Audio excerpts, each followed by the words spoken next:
Okay, okay, okay, okay.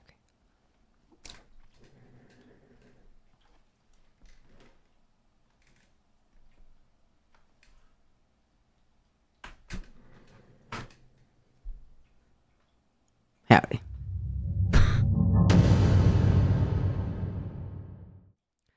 Okay, ignore that first part. Just villain intro filming. Hello everybody.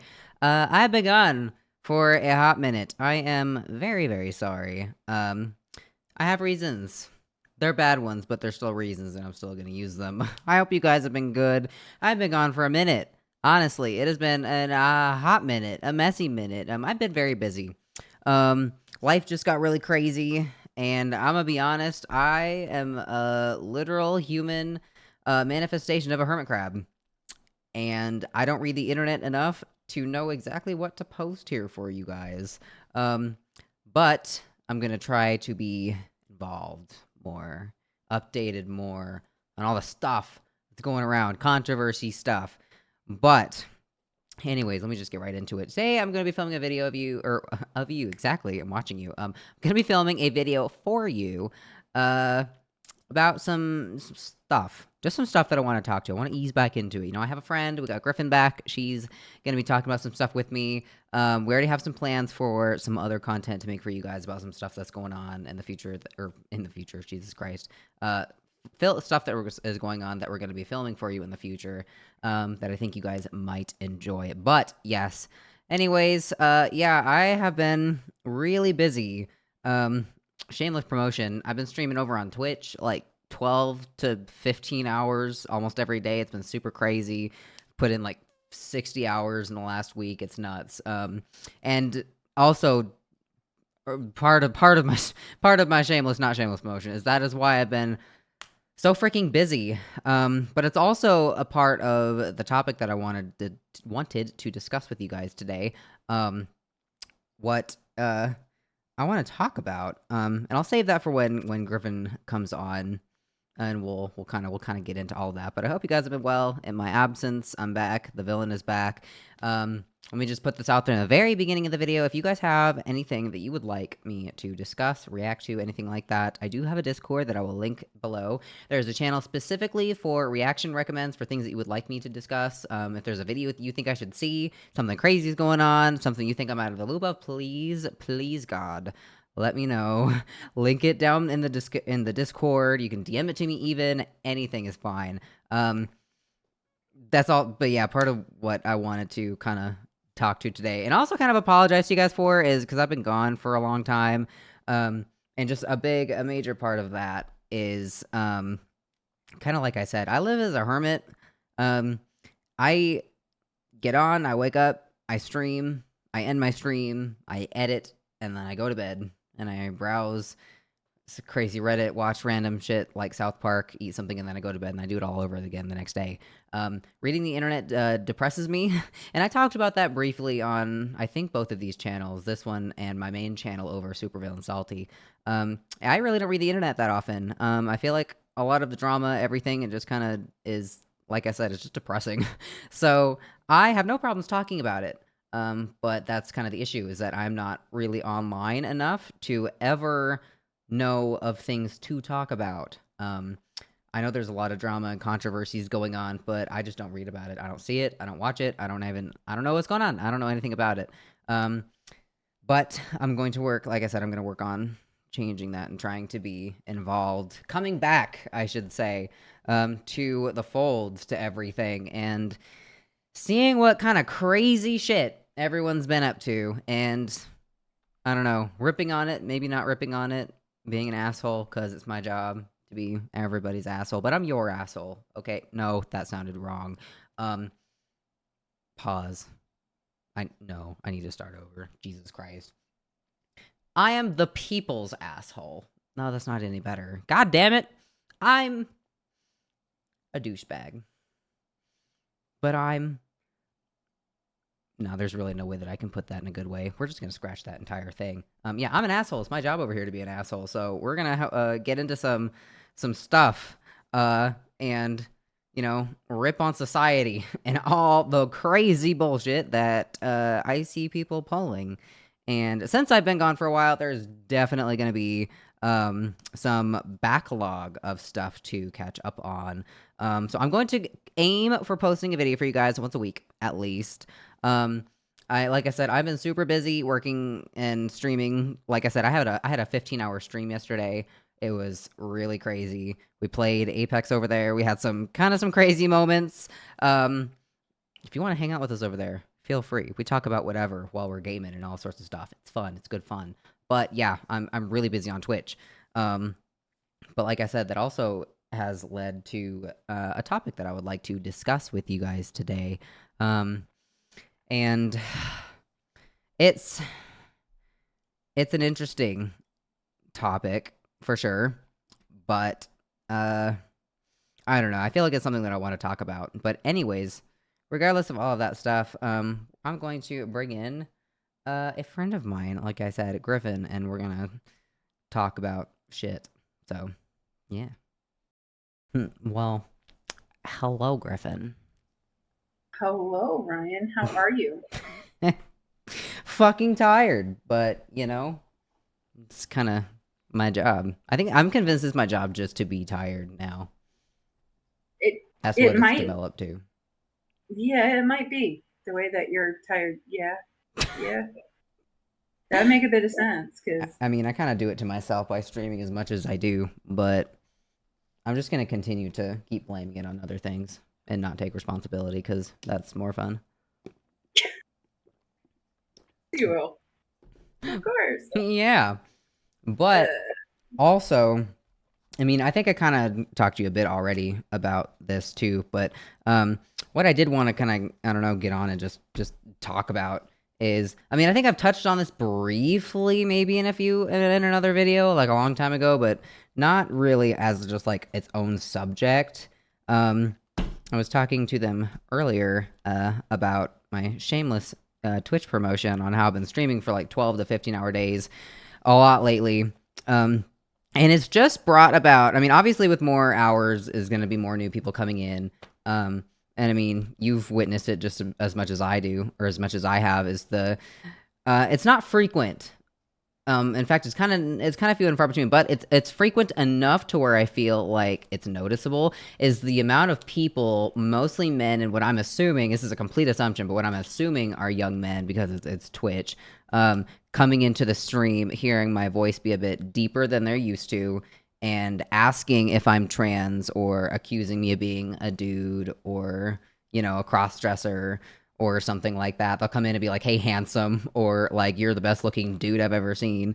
And I almost feel like there is like an epidemic almost of young men, and not even limited to young men, but men who are almost afraid to openly admit that they are either interested or attracted to women online because they're afraid that they might be trans.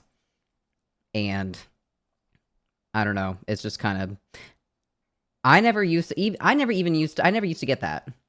Like way back when. I mean, it became more frequent like later on, but now it's just it seems like there's more and more people coming in, instead of just commenting and saying it's like, "Oh, your voice is really deep." Most people are like asking if you're a dude, asking if you're, a tranny, right? And I feel like it stems from like an insecurity. And like I could be wrong, and I'm kind of curious as to what you think about it, but I feel like it's because there's like this whole, ever since being transgender became not normal but more normalized. I feel like, especially in like the media, I feel like now there are certain, whenever there's something like a risk woman or something, like or there's something about a woman, especially online, because I never get this in person. It's only online, but it's like, especially when there's something about a woman, either she maybe looks a little masculine, or she, doesn't wear makeup very often, or the voice is deeper, or whatever is it that about, a chick that seems, that isn't super, super feminine. Some people will automatically jump and like almost accusatory, like, and call them like a dude or say, oh, you're probably trans. And I don't know, I really feel like that comes from like an insecurity. It's almost like they're like afraid to be like attracted to somebody who they think, if there's even a risk of that person ending up being trans or something. I would agree. I mean, I can be all flippant and say they're just jealous because even when their balls drop, their voice won't be as nice as yours, but I'll refrain. Thanks. So I read an article recently that there was a dude who actually got in trouble because he was spiking his dates' drinks with Viagra. Really? Because he wanted to check and see if they would pop a boner. That can't be legal. Well, no, it's not. He was spiking the drinks, but it was. So I don't think you're wrong in saying it's become kind of a fear, and it's the thing that makes the fear kind of silly in my eyes, honestly, is there's most trans people that I have met or run into or talked to are actually quite honest and upfront. Yeah, you feel like it's kind of like an unfounded fear. Yeah, like they're not gonna lie and say, "Oh, I'm a female." They'll tell you they're trans. They'll tell you this up front. A lot of them are very, very honest. I can understand why some are hesitant though, because depending on where you are, you can get some nasty comments back. Like I've seen it in Discords, I've seen it in online and everything like that, where it's one thing I've run into is being gatekept from being female, if that makes any sense. Like, you can't call yourself female. You're not a biological female. This is our playing ground. Stay out kind of attitude from other females, right? So I've seen that happen. So I can understand the hesitation, but even with that, it's been, I mean, I guess I wouldn't know, but most of the people who are trans I've run into are very upfront about it. But yes, there is a fear that a dude's going to be going out with a chick and get a surprise. But then again, that was something that was joked about when I was young, and I'm like 40, so. Yeah, so it's not like it's anything new, but it seems like it's kind of like the fear from men seems to have spiked lately, at least more that I've noticed. It's more prevalent now, and I think it's more prevalent now because being trans is more prevalent now. Like there's been a spike. There's just more eyes on it, and there's more eyes on it. And that's even in person, and even just like online. Even I feel like men, and I feel like I've kind of done or tried to do some thinking on this, and I feel like it stems down to men feeling like being attracted to a trans woman is in a sense gay, and that I disagree with. But I mean, I'll specify too, because we had somebody in our server who was kind of, and I think you might know who I'm talking about. Before, he's no longer in our server, but he was someone who I would kind of use an example of this. Like, and like my stance on this is, if you, like I say, if somebody is, as far as you can tell, like a woman presenting as a woman, like looking female, like, and you find yourself attracted to them, if you are attracted to if you're attracted to the female aspect of that person, that does not make you gay. If you actively search out people who are trans because you want a woman with male genitalia, I feel like that's either gay or some sort of weird mix in between. But just going online and seeing somebody who your brain identifies as an attractive woman, if you find out later that they're trans, regardless if they've had top or bottom surgery, that doesn't make you gay. If you see someone who by all means looks like a woman and you'd be like, oh, they're hot, it doesn't make people gay. But I feel like a lot of men are like, they think that it does. They think that, like, well, I'm afraid to, they're almost like they're afraid to openly admit or let themselves be attracted to a woman online if they think that they might be trans, because I feel like like men think that makes them gay. But I mean, even in like a biological sense, it doesn't, because you can't help who your brain likes. And if you're Well, straight and your brain sees a woman, or what your brain interprets as a woman, and you think they're attractive, that does not make you gay. Being gay is being attracted to men. like physically, someone who looks and presents like a man. And like there are other things and like, gray areas, right? Like, yeah. liking both. I mean, I don't know if that would be considered in a sense like It, bisexual or what, but it like liking a woman is it's like if straight. you're attracted to not as much the physicality, but the person themselves. So I think that's called pansexual, because it doesn't really matter what parts they got working. It's you're attracted to the person. You find the person themselves attractive. So their parts aren't as much in the equation, and either set of parts or a mixture of the two is just fine with you. So I think they call that pansexual. Mm-hmm. Look, I'm old. I don't know. But there's that. But I agree with you. Like, if you're looking at someone who you identify as female and you're attracted to them because they look like an attractive female to you, that doesn't make them gay just because you find out later they got a dick, right? Yeah, because your brain doesn't know that they have. It's like if you're not attracted to the genitalia, it doesn't make you gay. But if you see something that your brain sees as an attractive woman, you can't help what your brain sees. And if you're straight and your straight male brain sees what it interprets as an attractive woman, just because you find out later that they might be trans, or that they were trans, or whatever, that they identify as whatnot, it doesn't make you gay. Like, it doesn't. No, it doesn't.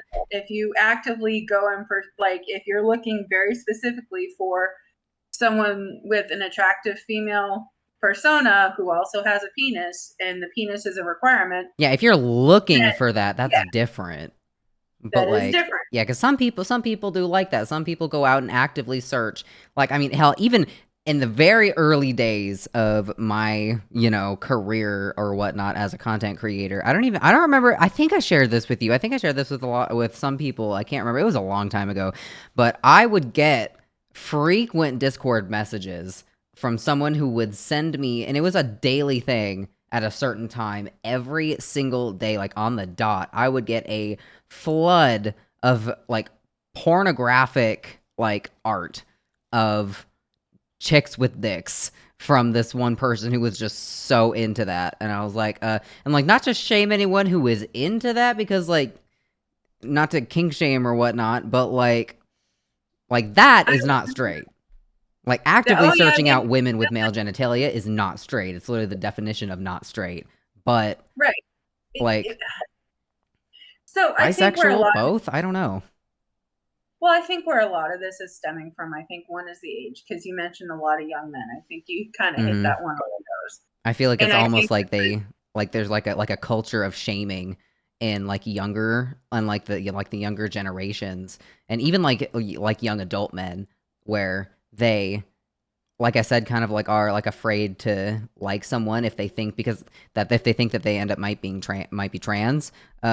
Because I feel like they're like, they see it like, they like men, straight men, like super straight men, I feel are afraid to be interpreted as like anything related to being gay.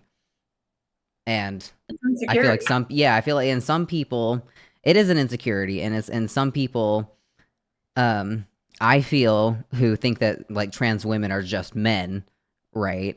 And even if you're supportive of trans women, but you think that they're still at the end of the day biologically men, like regardless of your personal opinions on that, I feel like there are some, computer noises. There are some people who are, it's just like, I feel like we've reverted. It's kind of hard to explain, but I feel like we like 5 years ago, I feel like this was not nearly as much of an issue as it was before. I feel like, we were kind of getting into, gay acceptance, trans acceptance, and everything else. And somewhere in the last 5 years, I feel like everything just kind of switched. It's almost like people, and I kind of want to talk about this later too. It's almost like the trans acceptance got pushed so much that people got almost sick of it, and now they're reverting against it.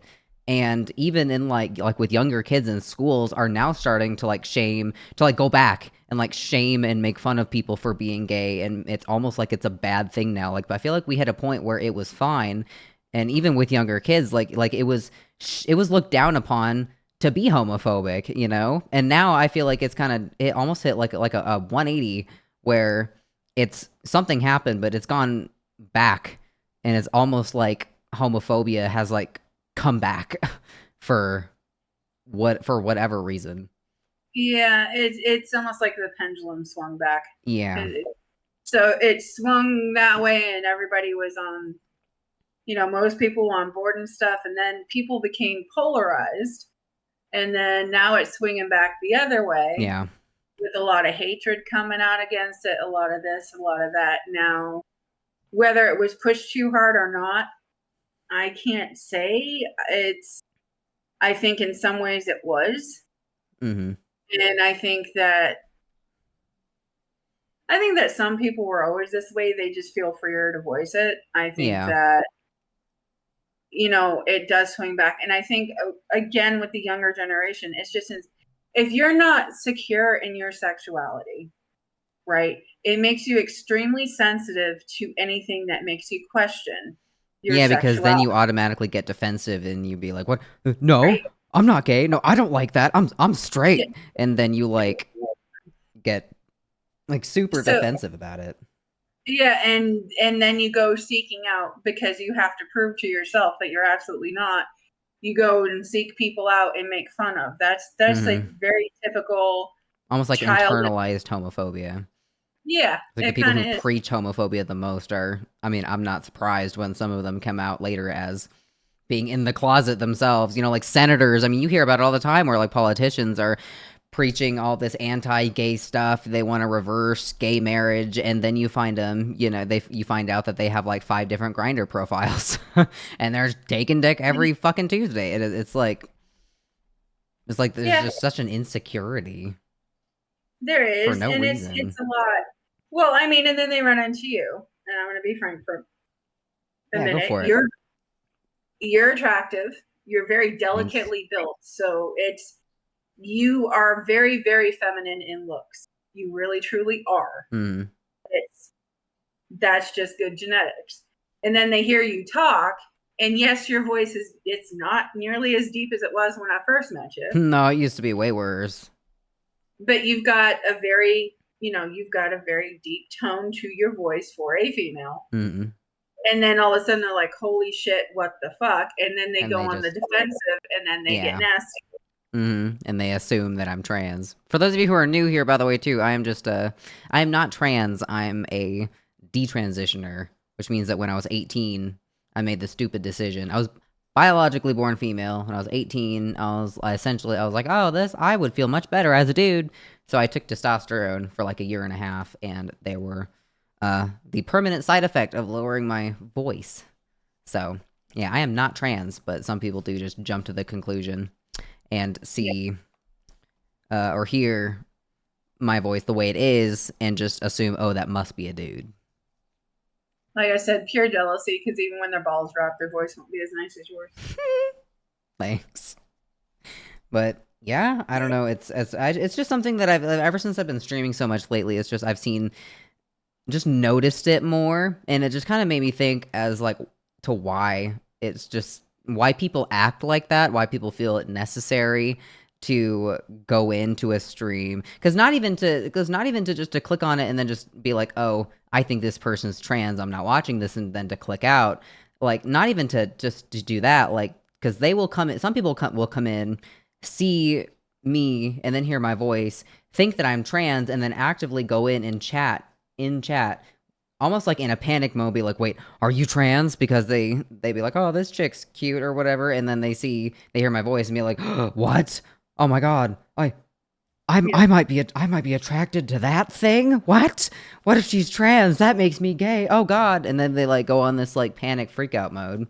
And honestly, I think that it kind of stems from something that I've been hearing a lot of other people kind of talk about recently. And I don't think this is necessarily like a new concept, but I think that well, maybe not we, but the acceptance people, the social justice warriors, the keyboard warriors, whatever it is, the people who, when all of this talk about gender and new identities and everything started coming out, the people who were always online saying, no, we must accept everyone no matter what, you know, like, the people who are very, very open and insistent that, no matter what someone identifies as, anything, you have to accept it. And if you don't accept it, you're phobic. I think that a lot of the problems that I see, at least, with the LGBT community these days, and mostly with people's perception of that community, comes from that crowd and how I think they pushed acceptance too far, because they pushed Nobody wants to be yeah. forced and nobody wants to be told what to do. Yeah, they pushed I feel like they pushed it too far in multiple ways. I feel like they took the route of shoving it down people's throats, which I think is never how you should go about changing someone's mind. I think you should go about, changing opinions based off of, being informative and educational, and just, peaceful, and saying, hey, we just want to be respected, and, and just leave it at that. But these people kind of went on the attack. And I feel like that almost opened like a gateway for people to abuse that system a bit, for people to identify as werewolves and dogs, and come up with a million different genders. And so I identify as Z sexual, and all of the stuff that I'm not afraid. Like, people can have different opinions on that, but like he, she, they, I'm fine with, But all of these other stuff that I end up reading about, and just the concept itself that gender is limitless, and that you can wake up as a different gender every single day, and that everyone is just forced to accept it. I feel like it opened, being so acceptant of everything, opened up like a gateway for all of these other people to come in with like some crazy batshit stuff, and almost like abuse, the term of, you have to accept me or you're phobic. And I think that and the rise of all of these people coming out with all of these different genders that just seem absolutely insane, saying, you have to call me Zed, and you have to use all of these different pronouns for me that aren't even in the English language. You have to change your language for me to something you've never heard of, because you're going to make me comfortable. I feel like all of that kind of pushed people just into the, like, kind of like you said, the pendulum, kind of into the opposite side. I feel like we got to the acceptance point where people like, hey, love who you love, do what you do, just be happy, and then it became from that, and it went to the rise of, oh, well, since we're preaching acceptance, I identify as a fairy butterfly, and you have to accept me or you're butterfly phobic. And then that pushed everything else out into the other side of it, the opposite end of it, and now everyone is like associating almost the entire LGBT community with these extremes that you see on the internet. And I feel like it's causing people just to swap again and be phobic and be like really hateful. And I mean, have you heard the term of people refer to the LGBT community as LGB and leaving out the T? I've heard that a lot lately, of people, of the people themselves in the community, like gay, bisexual, and lesbians themselves, not using the word LGBT anymore, because they have become so alienated from the trans community and everything that's going on there, that they have now almost created their own word for it, and it's just LGB. It's like the trans community and the gays are getting a divorce. And I think this is crazy. Alienating your own community so much that you almost get kicked out, essentially. Can you pause for a second? Because I'm being invaded. 2 more of those spiders. Oh, same no. Yeah, I gotta go to the bathroom anyways. I'll pause it real quick. Holy shit. Don't die. There's 2 of them! And I just killed one. You need like a spider killer thing. A fucking raid or something. I'm back Done and you're dying. dead. But Jesus Christ, I killed one and then there's 2 more. Like, You need to make sure man. you don't have an infestation. I do have an infestation. Jesus. I keep saying it, like, I do. Go to Lowe's. Get bug spray. I'm gonna fucking bomb this place in a bit. I used to work at Lowe's. On like, you find a Lowe's on like the back wall, there is an entire section of like the boxes or like the containers with the hose that you go in and you spray your house. You lock the cats in a room for an hour and spray the corners, everything like that. Just, bomb the place. Damn. Be way cheaper than getting somebody else to come out. It was like the goddamn spider duplicated itself or something and wanted revenge. Anyway. But, all right. Yeah. Yeah, so crisis averted. Are you recording again? Yeah. Oh, shit. Anyway. Oh, yes. You have this in the video, I swear to Christ. Anyway. So no comment. I have been hearing about like LGB, like cutting out the T because of all the, I think it's how just radical and how unhinged some are. It's not all. And it's always it's a loud minority that makes the loud majority or the quiet majority look bad. Because I have trans people in my Discord that come into my streams and they're not like crazy unhinged maniacs. They are just, they just want to, live life as the way that they want to live. They don't come into my chat. They're not preachy, they're not assholes. They're just regular people. And so it is not everyone. It is definitely a minority. But I feel like the problem is that the minority is very loud on social media. TikTok is a big one for people posting all sorts of stuff. There was that one, I don't even know if it's still relevant, but there was that one trend of people diagnosing themselves with mental disorders, mostly teenage people who think it's cool, like diagnosing themselves with multiple personality disorders and faking Tourette's, like all that kind of stuff. Like, since when did it become popular to have problems? Like, that's what I want to know. Because, I mean, at the end of the day, regardless, being transgender stems from having a disorder called gender dysphoria.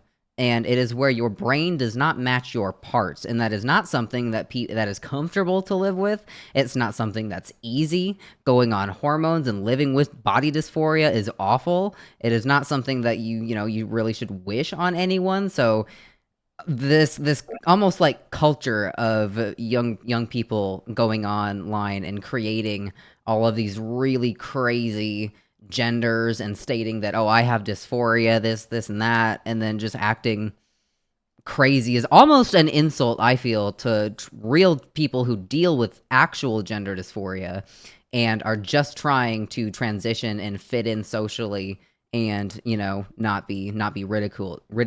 People who just want to live as a woman, people who just want to live their life as a man and not just the gender that they wish to almost kind of like conform to. And it's these other people who are I'm almost I think making a joke out of the whole thing.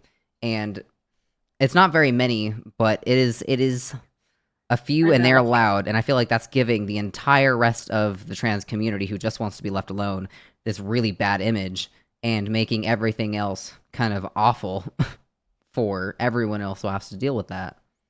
Yeah, and I strongly agree with that. Look, if you are deliberately lying about it, and some people may not be doing it out of malice. Some people are doing it because, look, as a young person, as a teenager, and I'm saying this because this is something I went through, right? Mm-hmm. That's the only reason why I'm saying this, because I experienced it too.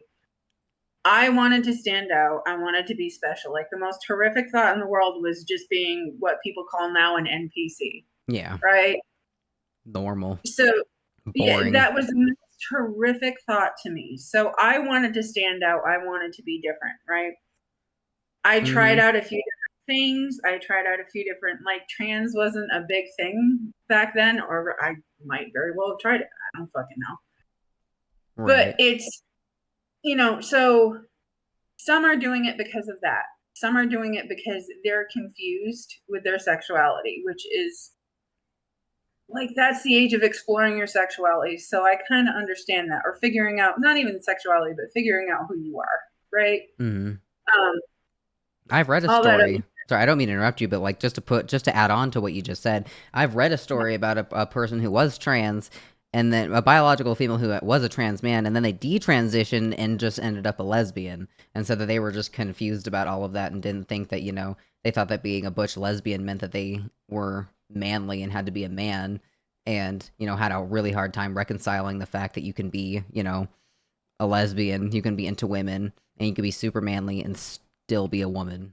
Like, you don't have to conform to social standards of what gender is. You can like fixing cars. You can find cars fascinating and still be Yeah, what female. happened to butch lesbians? Those are getting eradicated. Man, they shouldn't be, because it's just a person liking what they like. And that's what it boils down to. And I think that's the biggest reason why a lot of people, because if you just like what you like and are allowed to do that, that's what most people want. The problem is, if you're a dude and you like a lot of feminine shit, people like, you get you're a lot probably of crap trans for it because you're a dude. So transitioning into a female, you're expected to like the things you like. So in your mind, people leave you alone about liking it because it's normal. That's why I transitioned the first time, because I was asexual. I didn't like people the way that other people did. I was into heavy metal. Like, I was into cars. I was into all sorts of like stuff that I was considered typically manly. I never played with dolls when I was growing up. I played with dinosaurs and trucks, and I went outside and played with the neighbor kids. We found a stick that looked like a sword, and you played sword fights, And I was like, well, I'm not feminine at all. And I was thinking, well, man, everything I like is all very masculine. And I just thought it made so much sense when I discovered what being transgender was. I was like, well, I'd only like stuff that is, masculine. And I was like, that must mean that I'm trans, and that it would just be so much easier socially to blend in and be accepted and not have weird questioning looks from everyone if I was just already a dude, because it would make so much more sense if a dude liked another dude thing. But it's just I learned the hard way. I had to learn the hard way with that you can, just because you like things that society says are masculine does not mean that you're a dude. Yeah, I think in a way it was easier for me when I was growing up, because trans wasn't the type of option that it is now. Mm-hmm. So in a way, like you said, for someone who is like legitimately dealing with gender dysphoria, who is legitimately dealing with those kinds of issues, I'm glad that they have options. I wish that the options were safer for them and didn't have so many possible really bad side effects or consequences. I really do wish that if they could do it in a way that wouldn't, if they can do it in a safe and sane way, I am all for it. And that is legitimate, because suffering through that sucks. Mm-hmm. But for me, when I was growing up, it was easier because that wasn't an option. So it was, you were a tomboy. Yeah. And that was just what it was. You were still female, but you were a tomboy. You were an ultra feminine. And it wasn't, maybe you're a dude. I mean, yeah, you got teased a little bit and stuff like that, but it wasn't like it is now. And I think a lot of it stems, again, from people just wanting to be able to like what the fuck they like. Yeah. And have people all on them about that. Mm-hmm. And not be like, well, shouldn't you like this, or shouldn't you like that, or why do you like oh, that's just not being normal. able to like, right, just being able to like what the hell you like. And it's because people are damn nosy and should mind their business. If it ain't hurting you, leave it the fuck alone. But that's just me. Yeah, I mean, hell, I know another streamer. You probably are aware of them. The Finn guy. He streams online. And dresses up. And I hope I'm not like informed on this, but he's like a cross dresser. He streams online and looks like a woman. And he passes very well as a woman. But I've read online like a lot of people who are being like, no, you're trans, you're in denial, and him saying it's like, no, I'm not trans, I just like dressing up as a woman. And some people won't accept that. I feel like some people are almost afraid to be super masculine or super feminine, especially if you have an online presence, because it's almost like there's a pressure to transition if, you are almost too much of one thing or the other. Like if you like too much feminine things, or you like are a woman and you like too much stuff that's masculine, they'd be like, oh, well, you're probably trans. You should transition. And you'd be like, well, I'm not trans. They'd be like, oh, you're probably in denial. It's like, what? Make up your mind. Huh? Yeah. So I'm going to tell you a story about someone I grew up with. I'm not going to name names and anything, but one of my sister's friends when I was growing up, biological dude, had a girlfriend, everything like that. Tried so very hard to fit in because I grew up in a small, very small New England town, and that not known for being too accepting of difference. And they were gay. Like they knew it. They tried to deny it. They had girlfriends, everything like that. They had a beard. Have you ever heard that term? A woman being a gay dude's beard? I've heard of a beard. Yeah. It was rather prevalent. And then they finally were honest with themselves. And they were also freaking amazing at makeup, amazing at hair, had wonderful fashion sense. I mean, I'm sorry, but when they dressed up, they looked way better as a female than I did. I will admit, people are like that. Makes me jealous as a woman. I was you jealous. See some guys and you'll be like, how do you look that damn good? God damn it. Fucking gorgeous. And you don't even have to suffer through periods. You suck. So, yeah, right. But they're the type that you're talking about now, that a lot of people now, if they were growing up now, would be like, oh, you're trans, you're trans, you're trans. They weren't trans, they're gay. They now, like, they live as a dude. They're gay. They own hair salons and everything like that. They're still very good with hair, still very good with makeup, still have amazing fashion sense. But they grew into who they were. And I think if they grew up the way things are now, I think that they would be a person who it would have been possible that they would have gotten pushed into being trans, because they struggled with a lot of that. And they're quite frankly an amazing person. Like the person that they grew into, like I have nothing but respect for that person. I really do. But they had a hard time, especially growing up where I did. Yeah. Because again, New England in one way, it's not really accepting of differences. In another way, it's minding your own business is almost like a competition in New England. And I'm sorry, it really is. So you can go one way or the other. But yeah, it wasn't easy. And I don't think it's easy for any kid who's a little bit different, meaning they don't fit what society thinks of as normal. They have maybe different interests. They have maybe different ideas. They have maybe different thought processes. And all they want is to be able to like what they like and be left the hell alone. And they try to figure out how to do that. And I think trans became an option when, if that's the only reason why you want to transition, I don't think that's a good enough reason to kind of go through those types of surgeries, put yourself through that many years of pain and transition and struggle. Yeah. For. I think people these days have severely twisted what it means to be trans. Because I feel like way too many people transition because of social reasons. Like, oh, well, I'm a kind of like what I did. They'll be like, oh, well, I like a whole lot of man stuff. I like, I like doing all the stuff that men do. I like feeling super masculine. And they think that makes them trans, when in reality, like, to transition and be trans, like I said earlier, you need to have gender dysphoria. And that means being uncomfortable with your physical body parts, like Yep. looking down and saying it's like, oh, I don't like my boobs, that doesn't belong there. Having this like constant battle in your brain with what you think should be there and versus what actually should. And I feel like and almost like what happened to me too, and like what I ended up doing since I transitioned for the wrong reasons as well way back when. I transitioned originally, decided to for social reasons because I wanted to fit in. I thought everything would be just better for me if I was a dude. And I had gotten into my head that, that I was trans.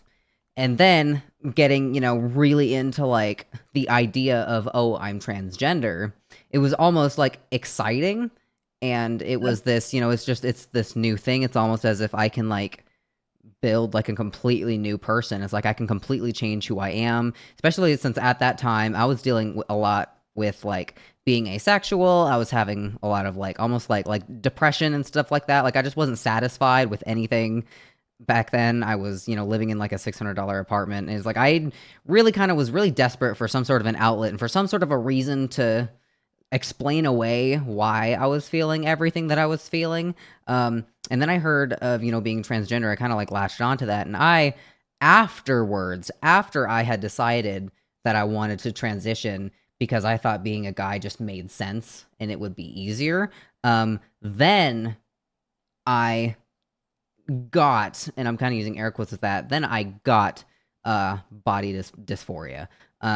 Meaning after I wasn't ever upset with my body parts. Like I didn't look at my boobs before any time before then and say, "Oh, I don't like these." I didn't ever wish that I had like male genitals. Like I wasn't ever uncomfortable with my body in that sense before that. I didn't ever wake up and wish that I was born, with guy parts. It was only after I had convinced myself that I was trans that I became self-conscious of what I had. It's only after I tried to socially and like physically transition, after I got on testosterone and hormones, and I actually tried to be a man and look masculine and actively physically present as masculine, that I became self-conscious about what I had, because I had taken, as soon as I started taking testosterone and I got a binder, I would always be, anxious if someone could tell that I was wearing a binder, if somebody could tell that I actually had boobs and I wasn't a guy.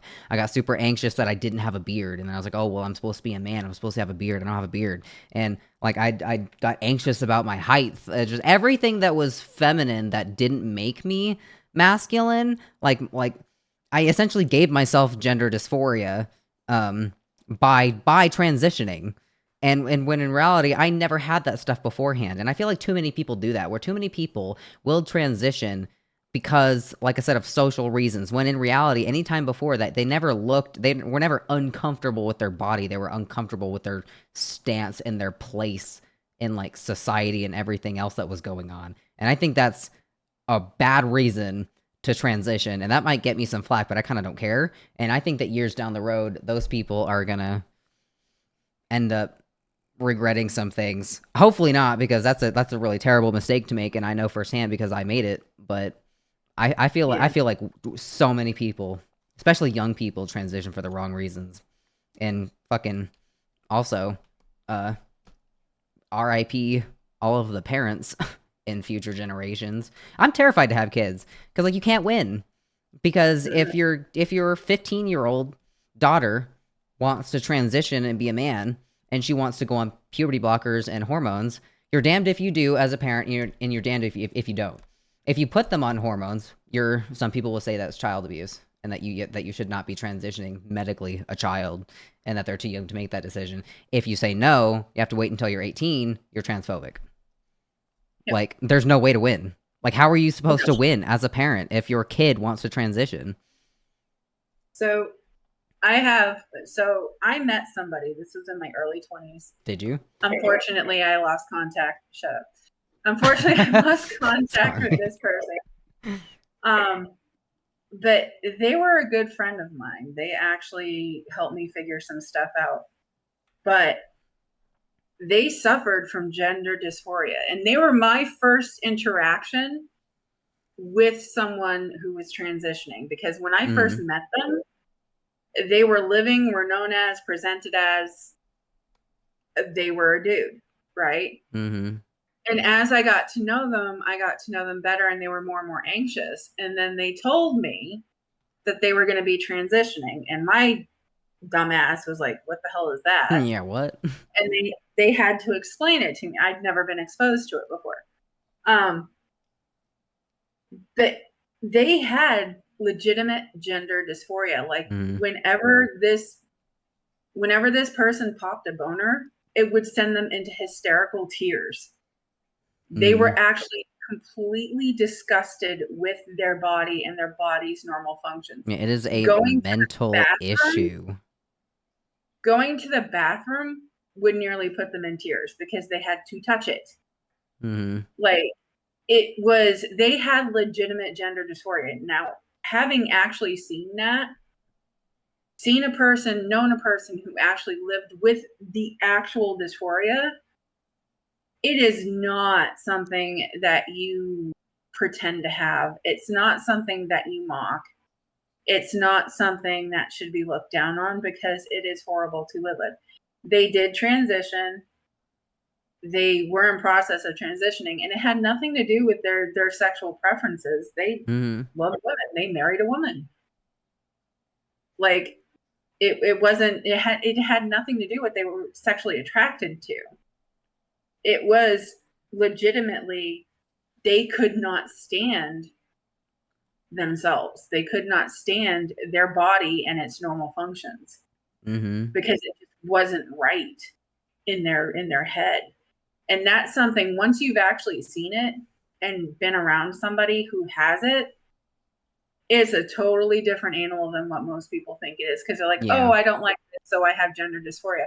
You have no idea how deep that shit goes and how traumatizing it can be to the person who has it. So when you said that it's kind of disrespectful to those who are dealing with it, that hit hard, because this person, every day, it was an everyday struggle. Like I said, even going to the bathroom hurt for them mentally. So, but they had to explain the whole thing to me, and they were actually kind and generous enough to do so, because my clueless ass was like, what the fuck is this? Yeah. So, but yeah, I had to, in my mind, I met this person, and then they turned into this person who was a completely different person. Right. You know, different name, different face, different everything. Like, the first time that they got themselves a training bra, because the hormones actually gave them a bit of a chest, they were so happy. They actually took me with them. They had to get a training bra because it wasn't very big yet, but they were so freaking happy because it was a physical sign of their body that they could accept, and it felt right to them. Yeah, something about your body that you actually see and you actually like. It makes sense. Yeah. So that's why I feel the way I do about transitioning, and that's why, like, someone who actually is kind of like you, and a lot of people, because I read some of the backlash you've gotten on other videos, you are not transphobic, you are stupid phobic. There is an entirely different, it's a different thing. You don't hate trans people, you hate idiots. Yeah, that's it. Like, it's people get it fucked up. Like, and it's not the same. And if you think it's the same, that's transphobic. But yeah, there's a big difference between, like, someone who actually has to deal with dysphoria, someone who's actually transitioning for their mental health, where they actually have a disorder. Like, again, as long as they can do it in a safe and sane manner, I am 100% behind them. And no, not every trans person is mentally ill. They're dealing with dysphoria. They're dealing with an illness. It doesn't make them mentally ill. Yeah, and when I say, and also I just want to clarify for everyone else too, just to make sure that I don't get my words twisted, is when I say that gender dysphoria is a disorder, and sometimes I'll say like mental, like an illness, I do not mean that people are mentally ill and crazy. Like, that is not just because you have gender dysphoria and you're like wanting to transition or something does not make you psycho. It doesn't make you crazy, but just the actual basic concept of having gender dysphoria, of having your brain tell you that having your brain and your body not sync up and say that your parts are wrong, that is like by definition not right. Like that is like you have like a disorder. Like, and there's nothing like wrong with you, and like you're not crazy, but that is not normal. And I feel like and this is just my opinion, is that I feel like too many people are trying to make, having gender dysphoria, they're trying to say that it's normal. And like, it's not normal. Having your brain tell you that your parts are wrong is not normal. Like, that should not be normalized. Like, and I personally think that physically and medically transitioning, if you are thinking that you struggle with gender dysphoria or gender or anything, I think that should be a last resort, because that is so physical and so permanent. Like, that is not something that you can just easily go back on. If you are a woman and you get top surgery, you can't ever get your breasts back. If you are a dude and you get bottom surgery, you will never ever have a penis again, ever again. It is so physically permanent, and I feel like too many people just like take that for granted, and they don't really I feel like too many people don't want to accept that having gender dysphoria is not normal, and it is a disorder, meaning that your brain does not function in a way that is normal or considered normal to be. And it doesn't make you crazy. It doesn't mean that there's something, like, it doesn't mean you're a bad person. It doesn't make you a bad person. Yeah, it doesn't mean that you inherently are wrong. It just means your brain just does not function in the way that is considered normal or considered the way that it's supposed to function.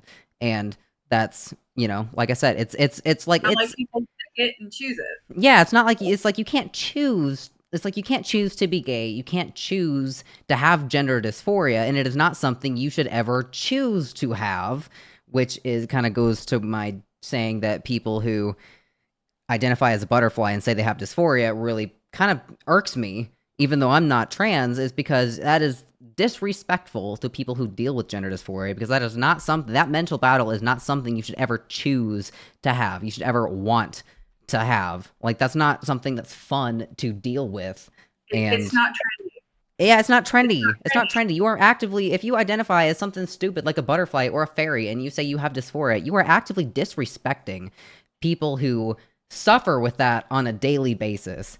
And it's like a female who claims raped when they were never raped. Yeah. You're slapping, it's a slap in the face to anyone, male or female, whoever had to deal with that. Yeah. So someone lying about it just to get their way, to me, yes, is kind of disgusting. Yeah, faking and making it your personality because you think it's trendy to be trans is disrespectful. Yes. Being young and putting all of these crazy pronouns in your bio and, saying, oh, if you don't accept me for whatever the fuck I identify with, you're phobic. It's like, and then throwing out accusations like that is just making it so much harder for other people who genuinely suffer from something like that. And like, I'm sure those people who were trans, I'm sure people who were trans, if they could, before they transitioned, just make their dysphoria go away, I'm sure they would have. I'm sure they would have much rather preferred to just live happily in the body that they were born with and not have to go through all of that medical transition. They probably would have, liked to just to not suffer with that, but it's not a choice. They don't actively choose to have dysphoria and to hate the body that they're in. It's like all of these big fads, the TikTok trends of all of these crazy pronouns. It's almost like, it seems like it's making fun of it. And because of that, and that, since that stuff is so I feel like the wrong people online are representing the trans community. Like people who are into, like fey people or whatever. All of these crazy shit, right? All of those people are getting all of the attention, and actual people who suffer from gender dysphoria, I feel like there's just way too few of those people who are actively like speaking out or afraid to speak out and say no. That's because most of them aren't doing it for attention. Like you said, if they could choose to be happy in the body that they're in, they absolutely fucking would. Yeah, nobody They're not asks to be trans. for attention. That's why you said loud minority, because the loudest people, for the most part, yes, there are some people who, want to help support people who are going through the same shit they are. So that I get. Yeah. But a lot of the people, like the people that you're talking about, they're doing it for attention. They like to piggyback off of this trend because they want to be involved, and they want to have some attention on them, and it's like 99% of actual trans people out there just want to be left the fuck alone and be able to have a somewhat normal life and be able to like what they like, be able to live comfortably in the body that they're in. Like they're not doing it for attention. It's not, like you said, it's not a choice. And all these other folks, the loud minority, I feel like it's a lot of young people or older people who are just out of touch and desperate to fit in. Look, being stupid is part of youth. I'm sorry, it really is. I was such a dumbass. Some days I am still a dumbass, but still, it's one of those things. Yeah, I mean, it's just crazy to think, just from just now, to think that people are actively encouraging young people to medically transition. When hell, I mean, I can think of a million different things that I was so insistent of that I wanted to do growing up, and no one could ever talk me out of it. I mean, when I was a kid, I was so convinced that I was gonna, and even recently, up until like 2 years ago, I mean, hell, I'm still changing my minds on things. I mean, as a kid, I had drawn out this tattoo of like a gun with like a snake around it that I really wanted on the back of my right shoulder. And I was like, I'm going to get this tattoo. And I had held on to that drawing in that notebook for like 2 years. And every time somebody, like an adult, would come and say, it's like, oh, well, it's like, you never know. It's like, you change your mind all the time. It's like why my parents would not let me get that tattoo no matter how many times I asked them if I could get it. I was like, I swear to God, I'm not going to change my mind. I swear I want it. It's like, I am not going to change my mind on this, but they wouldn't let me, because when you're young, you always think you want certain things, and you're stubborn. And part of the thing about being young and being in your teens and even younger is the fact that you have to grow and you have to adapt and you have to realize that you are capable of being wrong. Not a lot of some people, it takes a long time to reach that milestone in life of realizing that, oh shit, I might be wrong. The idea to see around the corner and to wait on things, and patience, and to think that, oh, like, I think I want this, but this is very permanent, or this is a big thing that I should probably take a while to think about. Like, a lot of kids are impulsive. They just say, I want this now, give it to me. And it's just so crazy how so many people, so many adults with that knowledge now, who can think of all the things that they wanted when they were a kid, and they know how insistent and how sure you were when you wanted it when you were a kid. But now, with the knowledge now that you would never actually do that now today, are encouraging children to medically transition, like teenagers, anyone who can make any sort of a claim that they have gender dysphoria and that they want to go on hormones, can, like, any young teenager can, and maybe not any, but a lot. And people say all the time that teenagers can't transition and they can't medically transition. That's not true. It's not. It's on the internet. There's a lot of people who are transitioning, teenagers transitioning. I mean, it's people say that it's not very common, and it's not that common, but I hate to break it to you, bud, but it's becoming common. I just don't understand how people can encourage younger people to make such a life-altering decision like that at those ages. Well, people want to know what you want to be grow up to be all the time. Hell, they ask 5-year-olds that shit. Yeah, but I mean, It's hell, yeah, it is stupid. It is really stupid. How can you expect a teenager, in fact, even anyone, even a young adult, to know what they want to be when they grow up? I mean, hell, me right now and everything that I'm doing, if I had asked myself, even when I was 18, if I had pictured myself, it would never, ever, I would have never put myself here doing content. Like, that's not what I would have wanted. It's not. Like I never, and this might seem weird to some people. I never growing up wanted to be a content creator.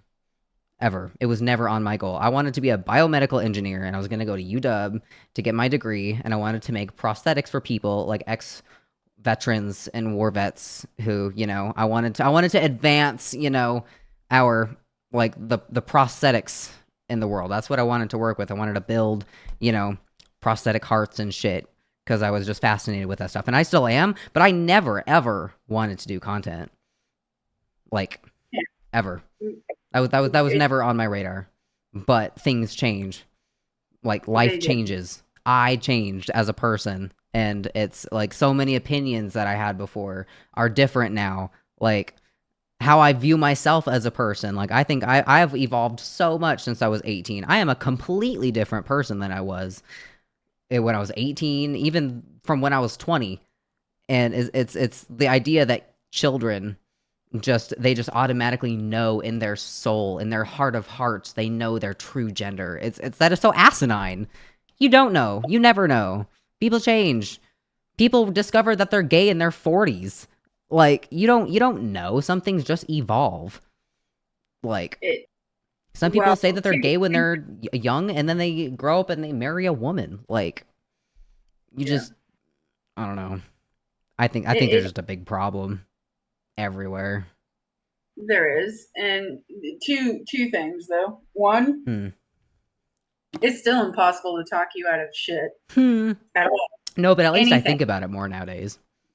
You think about it more, but it's still impossible to talk you out of shit. Two, I agree with you because, like I said, I'm in my 40s. You will never, like, in 10 years, you won't be the same person that you are today. Mm-hmm. In 10 and if years, you think you're going to, that's really sad to think that you will never evolve beyond a certain point. Right? Well, to be fair, some people don't, because I've met some adults who act like they're 13, but that's besides the point. Yeah, well, some people, in the fetus, the first thing that develops is an asshole, and some people never evolve beyond that. So, some people just don't grow out of anything. But I'd like to think that most people evolve in some way or another with either their opinions or just their mentality. I think it's called growing up. Most people do that. Well, you have that, and then you have the people who get an idea in their head, and then you just can't blow it out of there with TNT, and they will stubbornly cling to that shit beyond all common sense, logic, or even thought process. Extreme religious people, even people, I feel like that applies to people that we're talking about in this conversation, people who are so adamant that you have to accept everyone or you're phobic. Like there's no gray area. They say accept or do not accept. In fact, I forgot to mention this. I don't know if you've ever seen South Park, but I saw a South Park episode yesterday. I'm just rewatching South Park. And there was an episode where there's if the viewers have seen South Park, they'll know what I'm talking about. But the kid's principal, he's PC principal, and he's all about acceptance, and you can't say any words that are hateful or phobic or anything, and it's to a comical extent. I love that. Yeah, and he's very social justice warrior, but it's an extreme that they make fun of. And his vice principal is named Strong Woman. That's literally her name is Strong Woman, and she's basically the female version of him.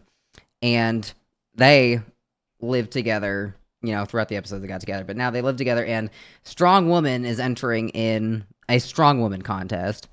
And when she got interviewed by an interviewer, one of the guys who was interviewing her was like, how do you feel about this Heather, I don't remember what her last name, but Heather chick coming in and doing and competing with you? I mean, a lot of people are saying that's kind of unfair.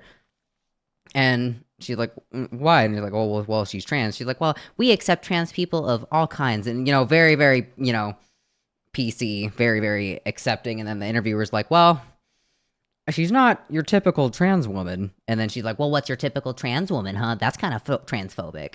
And then he's like, well, why don't you talk to her? And this 6'5" super jacked bodybuilder who looks like a wrestler type dude, like Hulk Hogan looking guy, comes up in a sports bra and is absolutely ripped, and then basically demolishes her entire competition. She gets second. This guy got first by a mile. And throughout the episode, this PC strong woman character was having a really hard time reconciling feeling like she got robbed in her competition, but feeling like she can't be transphobic and get mad at this other Heather girl who essentially is Hulk Hogan, because she's afraid she'll be transphobic and she'll be labeled as transphobic. And then it's later revealed in the episode that this Heather chick isn't even trans. It's her ex-boyfriend who identified as being trans so he could go and destroy their entire competition. And I don't know. I saw that and I was like, why does that seem like it's based in reality a little bit? And I feel like people see like that, and like they see like representations like that of the trans community, and like it's no wonder that a lot of people are now being almost like re-alienated because like the wrong people are getting that kind of attention. It's like, no, acceptance is not black and white. There are gray areas. Like some things we should not just accept. Yes, some people should be bullied for certain things. If you like, I mean, like not necessarily everything. Let me keep in mind, like if you like furries or anime or whatever, not preferences, but if you like, little girls, you should be shamed and bullied for that. If you, like things that are just bad, like literal biological men who went on hormones 2 weeks ago, like in that episode, going and competing in women's sports and destroying everyone in the competition. Hot take, should be shamed. I don't think that that's very fair, but I don't know. I'm trying to remember what I was originally trying to say with this entire thing. Yeah, I think that the wrong people in the trans community are getting the wrong kind of, or getting the most attention, and it's why a lot of people think that they want to separate themselves LGB instead of LGBT. Yeah. Well, we originally started this because of insecure people who would come into the stream and be really rudely asking, "Are you trans?" Yeah.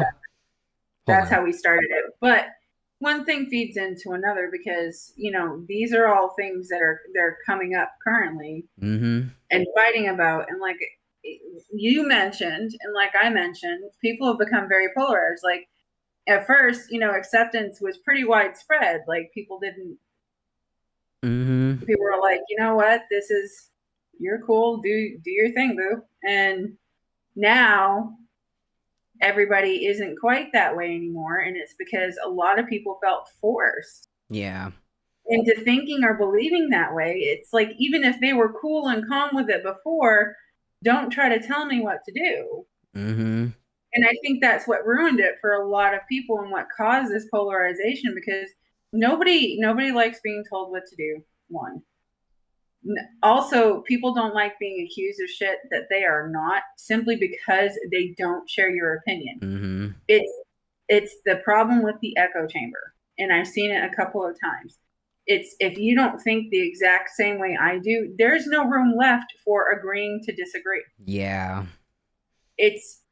You can't, now certain subjects, and yes, I'm biased, and yes, I will stand behind this bias until my dying day. Certain subjects I will not agree to disagree on. Like if you like little kids, I'm not going to agree to disagree with you. Yeah, like certain things that I feel are very that shit is not okay, and it should not be allowed, and it shouldn't be accepted. I'm sorry, it really shouldn't. Now, people who suffer with it, like, I'm not even getting into that whole shit. But complicated subject. so yes, certain things I'm not okay with. Certain things I'm not all accepting for. Things that you're not willing to have a conversation about. Yeah, I'm not. I'm not willing to agree to disagree on that one. Yeah. There's very few things. That's one of them. Mm-hmm. Being sexual with animals, I'm not willing to agree to disagree on that shit either. Yeah. That shit's animal abuse. I don't care if it appears the dog is enjoying itself. That is fucking abuse. An animal cannot consent. Anything that cannot speak cannot consent. And it's horrific abuse because they are mental capacity and everything, and they're like children. Mm-hmm. Like, very smart dogs are like children. Depending on how smart they are, the older they are as a child. So to me, it's the same freaking thing as child abuse. And that's not okay. So that one I will never agree to disagree on, and I don't want to get too far off topic, so I'll get off my soapbox with that. But yeah, a lot of things, like, people left out the room to agree to disagree on stuff that you can do that. Mm-hmm. Like, I feel like people don't know how to do that these days. Yeah, there's a lot of people I don't agree with. There's a lot of people I don't like their opinions. There's a lot of people that, try my patience. I complain to you just every day about it. However, that doesn't mean that they don't have a right to speak. It doesn't mean that they don't have a right to have a conversation, to have their opinions, to do all that, and people left that out. Like, they stopped allowing that. Mm-hmm. They started demanding an echo chamber. And when you have an echo chamber, that leaves no room for growth, for evolution, for anything like that. Yeah. And if you don't have any of that, you are stagnant.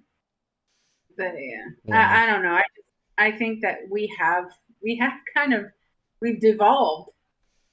Yeah, with this kind of entire subject, kind of us as a species. I do agree with you about, the whole echo chamber thing.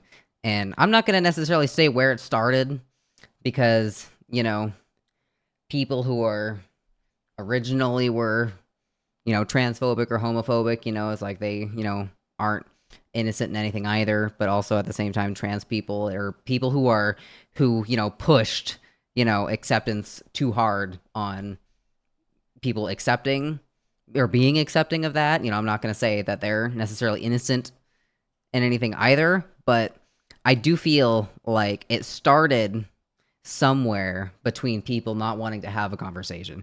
And like, just the first example that I could think of is, like a social justice warriors seeing, or trying to push like all this like really intense acceptance of absolutely everything with this that's related to gender and everything like that that's kind of come out these days, especially on social media. I feel like those people and people like that online, and the reason why they come to mind first for me, as opposed to anything else, is because they, at least in the last few years when that was really big, it was just so prevalent. They just seemed like it was everywhere. Like every news article, all sorts of YouTube videos were all about, about the social justice warriors. Somebody else got labeled as transphobic, and it was just kind of everywhere. And I rarely, in fact, I don't even think I ever saw someone or a group of, SJWs or people who were, gosh, what would you even call those? Like, people pushing the trans agenda. That I've heard it called that too.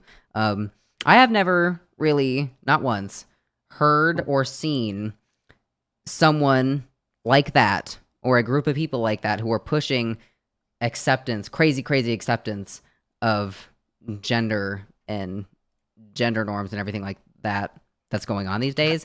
I haven't heard anyone have a conversation, like, or sit down and be willing to have a conversation with somebody. I haven't heard anyone, anybody or seen anybody comment or do a video or anything on someone else saying like, well, I see what you're saying, but I respectfully disagree. I haven't really seen anyone say, well, okay, I respect your opinion on that, but can you tell me why you disagree? Like, can we have a conversation about this and maybe find a common ground? Like, I've only ever heard, oh, you disagree? Well, you're a fucking bigoted transphobic asshole. Fuck you. Like, it's always so negative that I've seen. It's always really hateful comments. Like when they see or come across somebody, especially somebody online, somebody with a different point of view on the whole thing, that just somebody with a different opinion than them, you know, and it's always seems so hateful and so negative. And I feel like that might not have started with that, but I feel like that probably like kind of kickstarted a lot of it, because if one group says, well, no, if you don't agree with me perfectly with everything I say, then you're bigoted and you're wrong and fuck you. I mean, it starts with that, and then the other group's going to say, oh, well, fuck me, well, fuck you. And then it's just hate matches hate. And it's like this whole thing, I feel like, has spiraled into you have to agree with me or you're wrong. And that's not true. It's never true. It's been around for ages. You know what we call them? Fanatics. They're fanatics. Yeah. Some of them are religious fanatics. Some of them are patriot fanatics. Some of them are political fanatics. Mm-hmm. Like, fanatics have been part of religion since religion was a thing. Yeah. So they just moved over into gender issue fanatics, or you know, politically correct fanatics. It's just a refusal to communicate, to like discuss anything. To compromise. It's a refusal to communicate. It's a refusal to agree to disagree. It's a refusal to let the other party be. Mm-hmm. So there's a lot of, like, I got stuck down the TikTok hole. I've been down the YouTube black hole. Mm-hmm. Like, there's a lot of people I support quite a bit who are absolutely for trans people. There's a lot of people that I support who they're not against, they're like you. So they have nothing against trans people. They have problems with the fanatics, the loud majority that's almost mocking the people that they're claiming to protect. Mm-hmm. Right? Or they're using this person's type of suffering so they can get what they want, like a child throwing a tantrum in a friggin' grocery aisle. Yeah. And there's not that many of them. There's not really even as many of them as you would think. But they're just so damn loud. They're so loud, and they're so prevalent and obnoxious. And they're so that when people think of trans, they've started associating all trans with that person, where in actuality, it's quite the opposite. Most trans people that I have met, actual trans people, they just want to live their life. They just want to like what they like. They just want to be comfortable in their own skin, and they're going about it the best way they know how. It was kind of the same thing with Muslims back in like the 2019 and everything with that whole era, right? Everybody, all of a sudden, if you were Muslim, you were labeled a terrorist just because, you know, there were a few Muslim terrorists, and then fanatic, like I said, and then every Muslim apparently ever since then was just some wild terrorist. And it's like, that's not, you know, you are labeling an entire group of people based off of the bad actions of a few. And people thinking because you speak a certain language, you're a scammer. I've run into that one recently. I saw that one. Yeah, thinking that if somebody's from India, they're automatically a scammer. It's like, how would you like nobody likes being labeled something based off of one aspect something of their that character. They can't change, like all black people are gangsters, all white people are racist, all Muslims are terrorists. It's just like none of that is true. A blanket statement about a group of people is never true, and it should never be used ever. I think in any situation. No, it shouldn't be, but that's what people tend to do. They pick one part of a person. And I don't know why people do this to themselves. Because in my opinion, some people do this to themselves. Not everybody, but some. they identify as the smallest part of their personality. Like, they come out and the first thing that they tell you about themselves is that they're gay. Or the first thing that they tell you about themselves is that they're trans or this or that. And it's like, dude. Like, why does that matter? Look, like, and I'm going to be very crude here. I'm going to be very crude, and I'm not going to apologize. If I ain't fucking you, I don't care. Yeah, exactly. I feel like way too many people give out way too much personal information. It's like, I don't care who you sleep with. Whether or not you're gay or straight is of no business to me, and I do not give a shit. Why are you telling me this? But why do you want to be identified as only one part of your personality is what I'm getting at. That's like who you have sex with or who you are attracted to, or even, you know, your physical components or this or that and the third. Why is that the only thing you want to be known as? Some people like the stereotypes, I feel. Yeah. I feel like some people like it. They're more than that, though, and they should want to be more than that.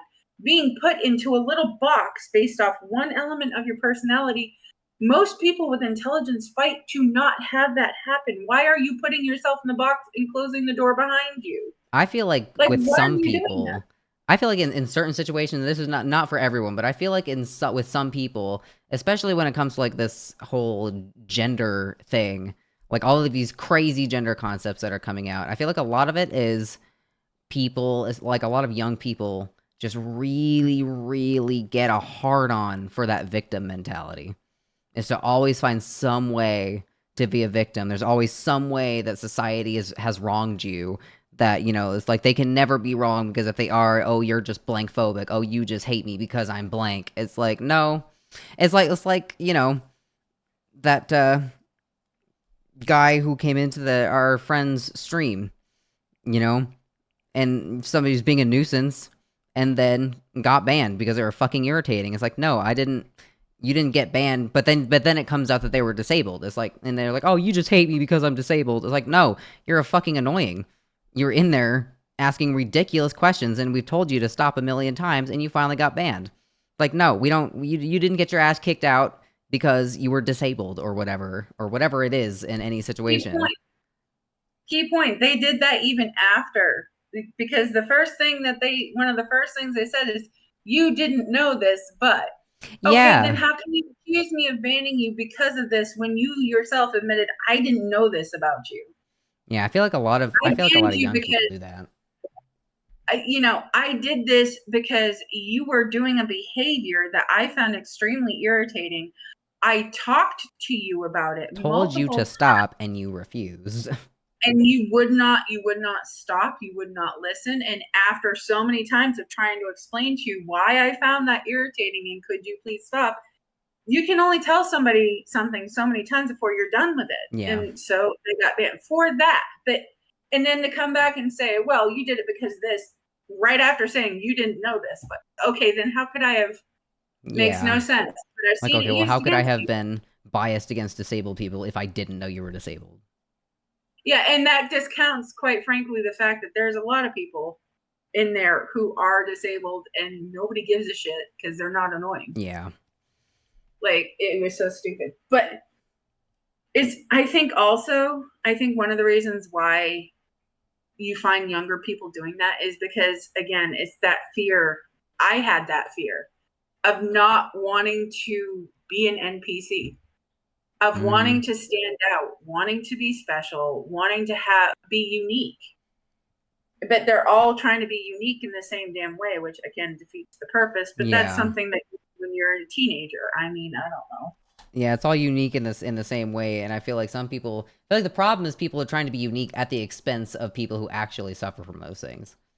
And it's like, don't be unique by adopting a disorder and essentially making a joke out of it. Like, be unique by finding some aspect of, you know, you're something that you like, you know, like, I mean, I do it. I be unique by being goth. I'm really into dark shit. I like dressing, you know, like, different. You're unique because you're a multitude of things. That's what makes you unique. Yeah, but I mean, even when I was a teenager, I was guilty of that too. Like, because the trans thing, when I was a teenager, the trans thing wasn't really out there like that. But I mean, I did the same thing too. I wanted to be different, by, and so I listened to, you know, heavy metal and death metal because I knew my parents didn't like it. I was raised on Christian country, and then I heard Black Sabbath on the radio, and then my mom didn't really like it, and then with heavy metal she didn't really like it, and you know what that did? It made me listen to it even more because it was different. I knew she didn't like it. I wanted to rebel, and so I did it. That was my way of, breaking out of the mold and being different and having something unique about me that put me apart from everyone else. So something to make me feel special. That was I listened to death metal and I loved horror games and I dressed up goth and wore black lipstick, and yeah, I even had teachers make fun of me for it. My teacher in my computer lab when I was in high school, when I wore black lipstick to school, told me to wipe that shit off my face. It was not popular, but I liked it because it was not popular, because it was different in a way that it wasn't common. It was something that I knew of some people would rip on me for, but it was something that I liked because, well, one, because I just genuinely like heavy metal music and just the goth look. Like I genuinely like it. Like I didn't just do it for attention, but it's definitely what sparked it. And I feel like some people, like a lot of younger kids nowadays, kind of do that too, but it's just with the wrong things. It's with gender, or it's like, oh well, I'm a non-berry pineapple who lives under the sea. It's with all these other things. And I feel like some people, it might not even be intentional, but I do feel like some people just do that without realizing the harmful effect it has on people who actually suffer with dysphoria, and how their new identity that they pulled out of their ass last Tuesday is is contributing to this negative view that other people have on other trans people who just want to be left alone. It's like, it's perfectly fine to have your own little unique thing, but don't do it at the expense of someone else who actually has that disorder. It's like, don't pretend to have disorders for fun. It's not. I don't know. It's just not good. It's like you all. said, it's disrespectful. It is. It's disrespectful. It makes you an asshole. And yes, I'll say it. No, I'm not going to apologize.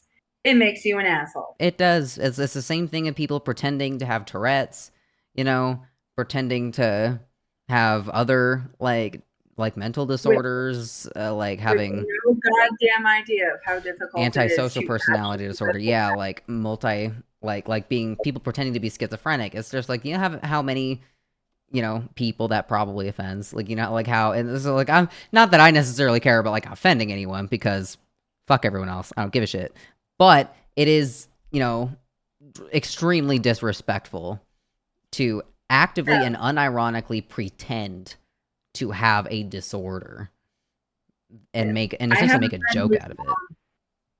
I have a friend whose mom was actually clinically diagnosed as a schizophrenic. Mm-hmm. That woman, due to her disease, ended up later on, like her kids had a hell of a time. Everybody had a hell of a time because it was a hell of a disease to live with. And not everybody does, but they ended up finding her dead under a bridge. Yikes. Because she lost her fight with that. And her children had to suffer. Her loved ones had to suffer. People who loved her had to suffer. This shit is not something that's trendy. It's not something that you take on as a joke. Real live people suffer with this shit. And like you said, if they could wake up tomorrow, snap their fingers, and have it not be there, have to not deal with it, they 100% would. And here you are using it as an excuse to get whatever the fuck you want. Yeah, using that as your freaking TikTok bio when it's not true. Like, that's so disrespectful. And you don't even see how fucking hurtful that can be to someone who actually had to live with it, who has actually had to deal with it in their life. So yeah, you hit that one on the head. That one really ticks me off. Mm-hmm. And it's not against anybody It's like people who think that you're transphobic when you're not. You have nothing against trans people. You have a problem. I have nothing against people who have gender dysphoria. Yeah. I feel like that's a good specification because, like, you can, just because you say you have gender dysphoria doesn't automatically mean, especially if you're a teenager. Like, teenagers cannot, I feel like most of the time, there's always, an example of, how this is not true, but I feel like most of the time, teenagers should not be self-diagnosing themselves with anything. With anything relating to mental health, you should not be self-diagnosing yourself.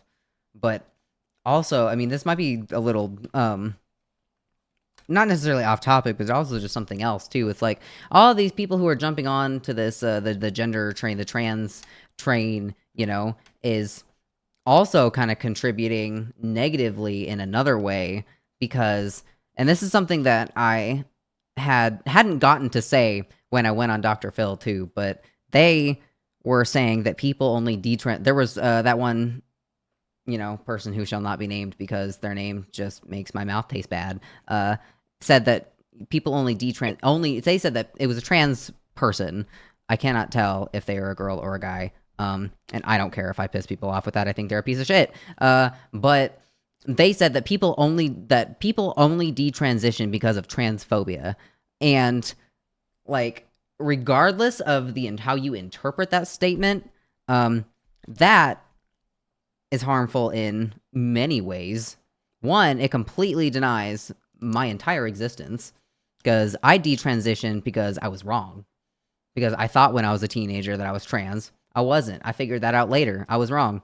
I detransitioned. I did not detransition because I'm transphobic or because my environment was transphobic. I didn't transition. And some people were saying that, all they meant by that was that when people transition, like their family members and their job and everyone around them is so transphobic that it's just too much pressure to be trans, so they detransition, so they just, don't make other people mad. It's like, no, that is not my case at all.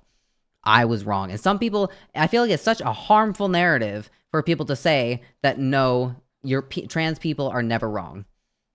And it's like people will say, a lot of advocates and some toxic trans people themselves will say, like, in their argument against detransition, they will state that, no, like, trans people are never wrong. There's not a risk of detransition like people think there is. Like, it's perfectly fine to let kids medically transition because they just know. If you think you're trans, you're not, like, don't let anybody tell you that you could be wrong. Like, you're not wrong. Trans people are never wrong. It's like, that is so monumentally incorrect. Because I am not the only detransitioner out there. There are a lot more people coming forward saying that they've detransitioned because they thought they were trans and were wrong. And not very many of them that I have seen and that I have come across have stated that they truly believe that they're trans, but they only detransition because of social pressure to do so, because their environment wasn't accepting enough or anything. And it makes it even more harmful. You are gatekeeping being able to transit. You're making it so much harder for someone who does figure out that it's not for them. Yeah, you're basically making people afraid to detransition. Yeah, so you're instilling the fear that you're bitching about. Yeah. You are actively instilling that fear in people that you're complaining about and saying that everyone's forcing on poor trans people and shit. You're enforcing that on everybody who might want to change their mind. Mm-hmm.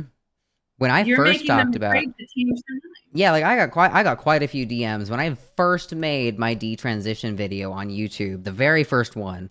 And I had linked my Instagram and everything, and I was just sat down in front of my closet in like a $600 a month apartment and just told my story because I genuinely just thought there needed to be more exposure on this issue, and so I was like, I'm gonna do my part as a detransitioner and I'll make a video on it. That is it. I had like 200 Instagram followers. I had no social media presence whatsoever and no desire to do so.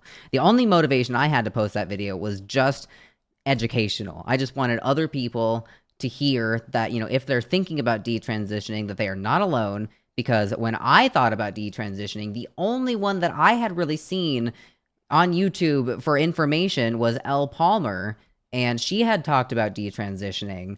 And And she was a huge inspiration for me to post my video at the same time too, because I was like, man, there's not really very much information on it. It's scary, but I'm gonna, nut up or shut up, and which is ironic, and I'm gonna make a video on my own, and I'm gonna post it, so if somebody else, needs, just to know that they're what they're feeling is not wrong, is not unusual, that you're allowed to be wrong about something like that. And I got countless DMs on my Instagram, which was something I wasn't used to. I got Instagram DMs, I got YouTube comments about people warning me not to post that kind of content, saying that you need to, not necessarily people hating on it, at least not that I noticed, because I quit reading comments very fast, but the early ones that I did back when my video still was, pretty small, it was a lot of people telling me and warning me against posting detransition content, because they're saying the trans mob is going to come after you. They're going to cancel you if you say, that you detransitioned and it's okay, and that not everyone who transitions is right, and it's okay to be wrong. It's like the people who are saying that you will get canceled. It's like you will get hatred from the trans mob for posting that. And like, just me, and I never paid attention to any negative comments that I got like that. In fact, I never really, I mean, if somebody has done a reaction to my channel, I don't know about it. Anybody, any negative comments, I just don't pay attention to, because I just can't be bothered. But I just can't imagine, like, to what that, almost like the social pressure to, if you have transitioned, to stay trans, especially if you have any sort of a social media presence, no matter how small. I mean, if you're posting videos on TikTok, when you are trans, promoting being trans and trans positivity, like, I can only imagine the kind of the fear and the intimidation to detransition, because you'd almost be afraid of the backlash that you would get from the trans community. Because I see videos on, like, little shorts on YouTube and on TikTok, and other people, like, other, not necessarily detransitioners, but like other just regular content creators doing reactions to trans people, and trans supporters, trans activists. It's not necessarily always trans people, it's other people, like, basically bashing detransitioners and saying that detransition isn't real. Like, that would be super, super, super stressful for anybody, who even thinks if they want to detransition, or who isn't even sure about it. That's also something that it's just really harmful, and promoting the narrative that trans people are never wrong, when that is so not true. It is just as bad in my eyes as people who go into trans people's videos saying shit like, you're not trans, you're just mentally ill. Yep. Or you go die, or stupid shit. It's just as bad as people who actually do go out there and harass people for being trans. Harassing someone for detransitioning is the same thing, just the different side of the same fucking coin. It's like the believe all women thing. Women never make false accusations. If a woman makes an accusation against you, she's always right. Women will never lie. That's some horse shit. Yeah, right. Like that's true. It's just the all or nothing mentality is just so harmful, especially when it comes to mental health. Like, mental health is never black and white. Why in the world would somebody ever think that it is? It's not. It's easier for people to do that, though. I think it comes so from a place of defensiveness. Okay. It's like, it's like, okay, we're the good guys because we think this way, but if we're the good guys, it makes these people the bad guys because they think this way. Yeah, it's like the echo chamber polarizing bullshit. And then if you don't get to talking, if no one's allowed to speak, the divide just gets wider and wider, and the stories get worse and worse because you don't know those people anymore. So you don't know. I don't like some of this dude's opinions, but for the most part, he's a really cool guy, and he's nice too. Mm-hmm. He just has some shitty opinions on things. Yeah. You forget that part because they're on this side and you're on this side. So when you have something that's polarizing like that, where conversation isn't even a possibility, that's where you come up with this pendulum shit, where it's like it swings over to extreme this, and then it went a little bit too far up, and now it's coming back the other way. because you tried to push people into something. Mm-hmm. They were willing to accept it if it's like, you know what? You should be allowed to live your own life. You're not interfering with mine. You're not doing anything like that. You should be allowed to. Then it's got all extreme. You started getting in normal people's faces. I shouldn't have said normal people, but you know what I mean when I say that, right? Average people. Yeah, people who are just, you know, the 99%. Okay, you get into some average Joe's face who really has no problem with a trans person, and you start screaming at him because he used the wrong If you're not attracted to a trans woman, you're transphobic.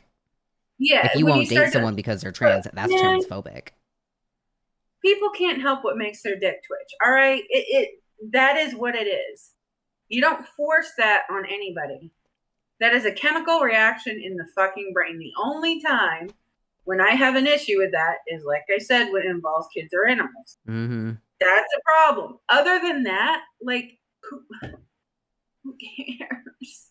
Yeah. Like, honestly, come on, man. I don't know. A lot of that, I feel like the biggest reason why I feel some trans people, trans creators, or trans activists, why I feel like they get so defensive and they almost go on the attack against detransitioners so often is because they're almost afraid, like, somebody coming out and detransitioning and saying, hey, it's possible to transition and be wrong. They almost take it as like an attack against them, and like saying like, oh, well, you can't say that trans people could be wrong. You can't say that, you know, like, you know, if you transition, it could be a mistake, because then people might say that I made a mistake when I transitioned. And it's like, that's not, you know, what anyone is saying at all. It's not an attack against trans people. It's saying that anyone has a possibility to be it is, you are possible that it is, that you could be wrong. Anyone who transitioned, yes, there is a possibility that you made the wrong choice. Is it true? The hypocrisy of that? Not necessarily. The hypocrisy of that is everyone who says shit like that is are the people who, like, you should be able to make your own choice and live your own life and all that. Like, they'll scream that shit from the rooftops, but if you detransition, then all of a sudden, because you made your own decision, and because you're living your life the way that you want, all of a sudden you're the Antichrist. Like, when the fuck did that shit happen? Yeah, all these trans activists and people who are so all about, you know, transitioning and trans rights need to realize that there's nothing wrong with, you know, promoting trans acceptance, and, you know, and if people are trans, to, you know, transition in a safe and healthy manner. But I think these people need to realize that sometimes there is a wrong time and a wrong place to tell someone to transition and to you know, promote transitioning, and that not every teenager who thinks that, you know, they're trans, not every 16-year-old girl who wants to be a guy is right. So there will be cases where they are wrong, and you should not encourage medical transition to everyone who thinks that they might be trans. Because I guarantee you, for every teenager who thinks they're trans, there's going to be another one who transitions and is wrong about it and who should have not transitioned. And I think that every single trans activist who is out there on the internet encouraging everyone, all teenagers who think that who say they have gender dysphoria, that, oh, you transition, and if your parents don't let you transition, they're transphobic, is like every single person who pushes transitioning on anyone and everyone who thinks they might be trans. They are just as responsible for all the consequences that come after that for that person transitioning, if they find out that they're wrong and that they weren't right about that. It's like, they need to realize that it is possible for people to transition and then go back on it because they were wrong, because they made a mistake and they weren't trans. It is possible to transition and go back because you are not trans. Now, like, that's it. Do trans people deserve to be able to live their life? Yes. Do they deserve the same rights as everybody else has? Yes. Do they deserve to be left in peace and not hated on just because they're trans? On the sole basis that they're trans. I agree with. All of that I agree with. I don't agree with trying to force somebody into being sexually attracted to somebody they're not sexually attracted to. I don't agree with shaming somebody who has changed their mind.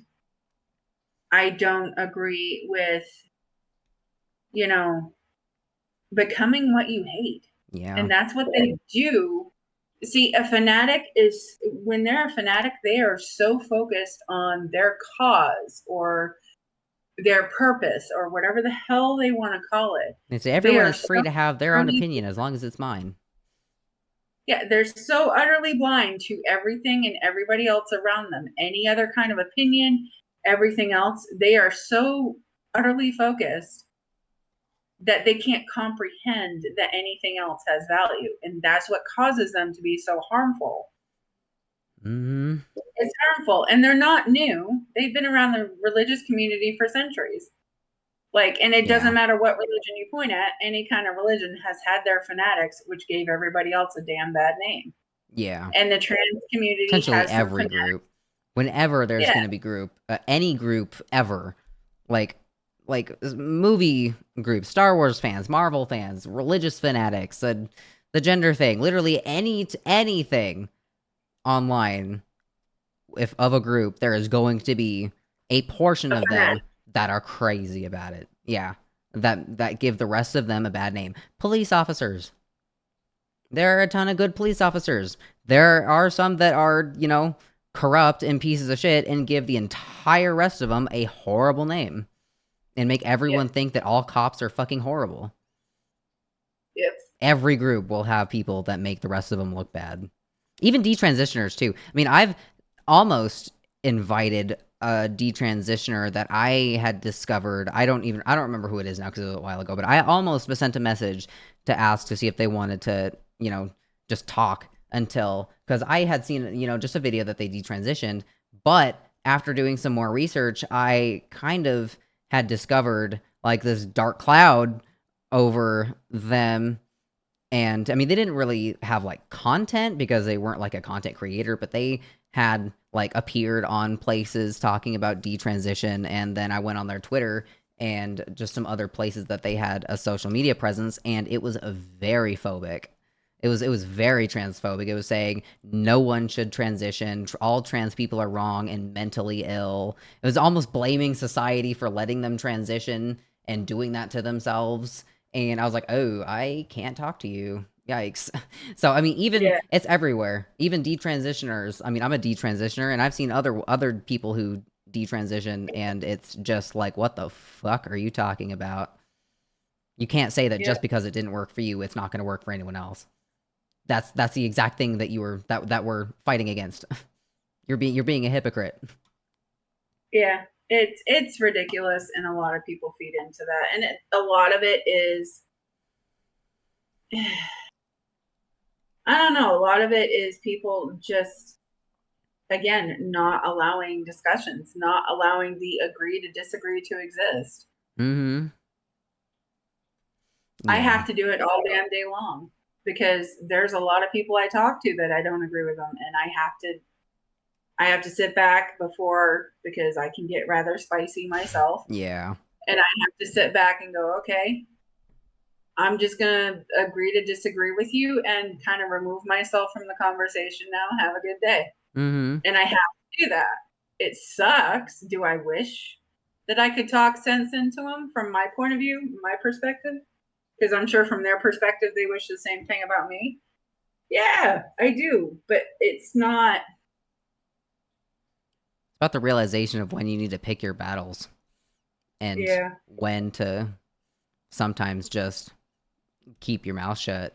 Because, I mean, it's the same thing. I had to learn that lesson with my parents growing up. Because when I was 13 or 14, because they used to take me to church all the time, I remember reading the Bible.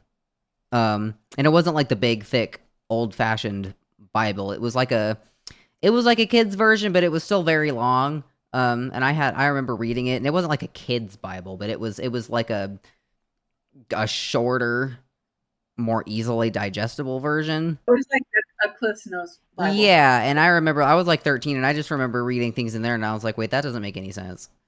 and like this is not a diss on religion or anything like that, but I personally found things in there that I disagreed with on a fundamental and moral basis. And I said, one, that doesn't make sense. Two, I read this and I think I don't agree with things that I read in the Bible. And then I quit.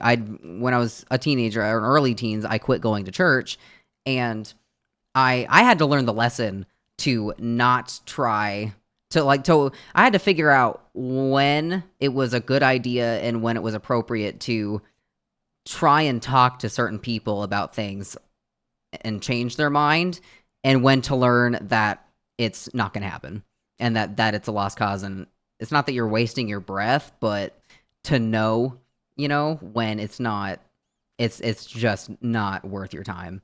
Because my family members, yeah, I mean, sometimes it is just a waste of breath. I mean, some like family members, I mean, like, and this is not to say that they are wrong in their opinion on being religious or whatever, or in any situation, but I, as a teenager, had tried to bring up certain points, and I had made like lists and bullet points to present to certain people and say, so the Bible says this, this, and this. This is fucked up blatantly. How do you justify, worshiping something that endorses this? I mean, it says that you should, not do this. It says that this is okay. It says that this happened. And I just I put effort into bringing up points to discuss with these people. And sometimes some people are just so into whatever it is that they believe in, for better or worse, and there is no having a conversation with them. I mean, it would be about like anything too. It'd be like political views or just anything, right?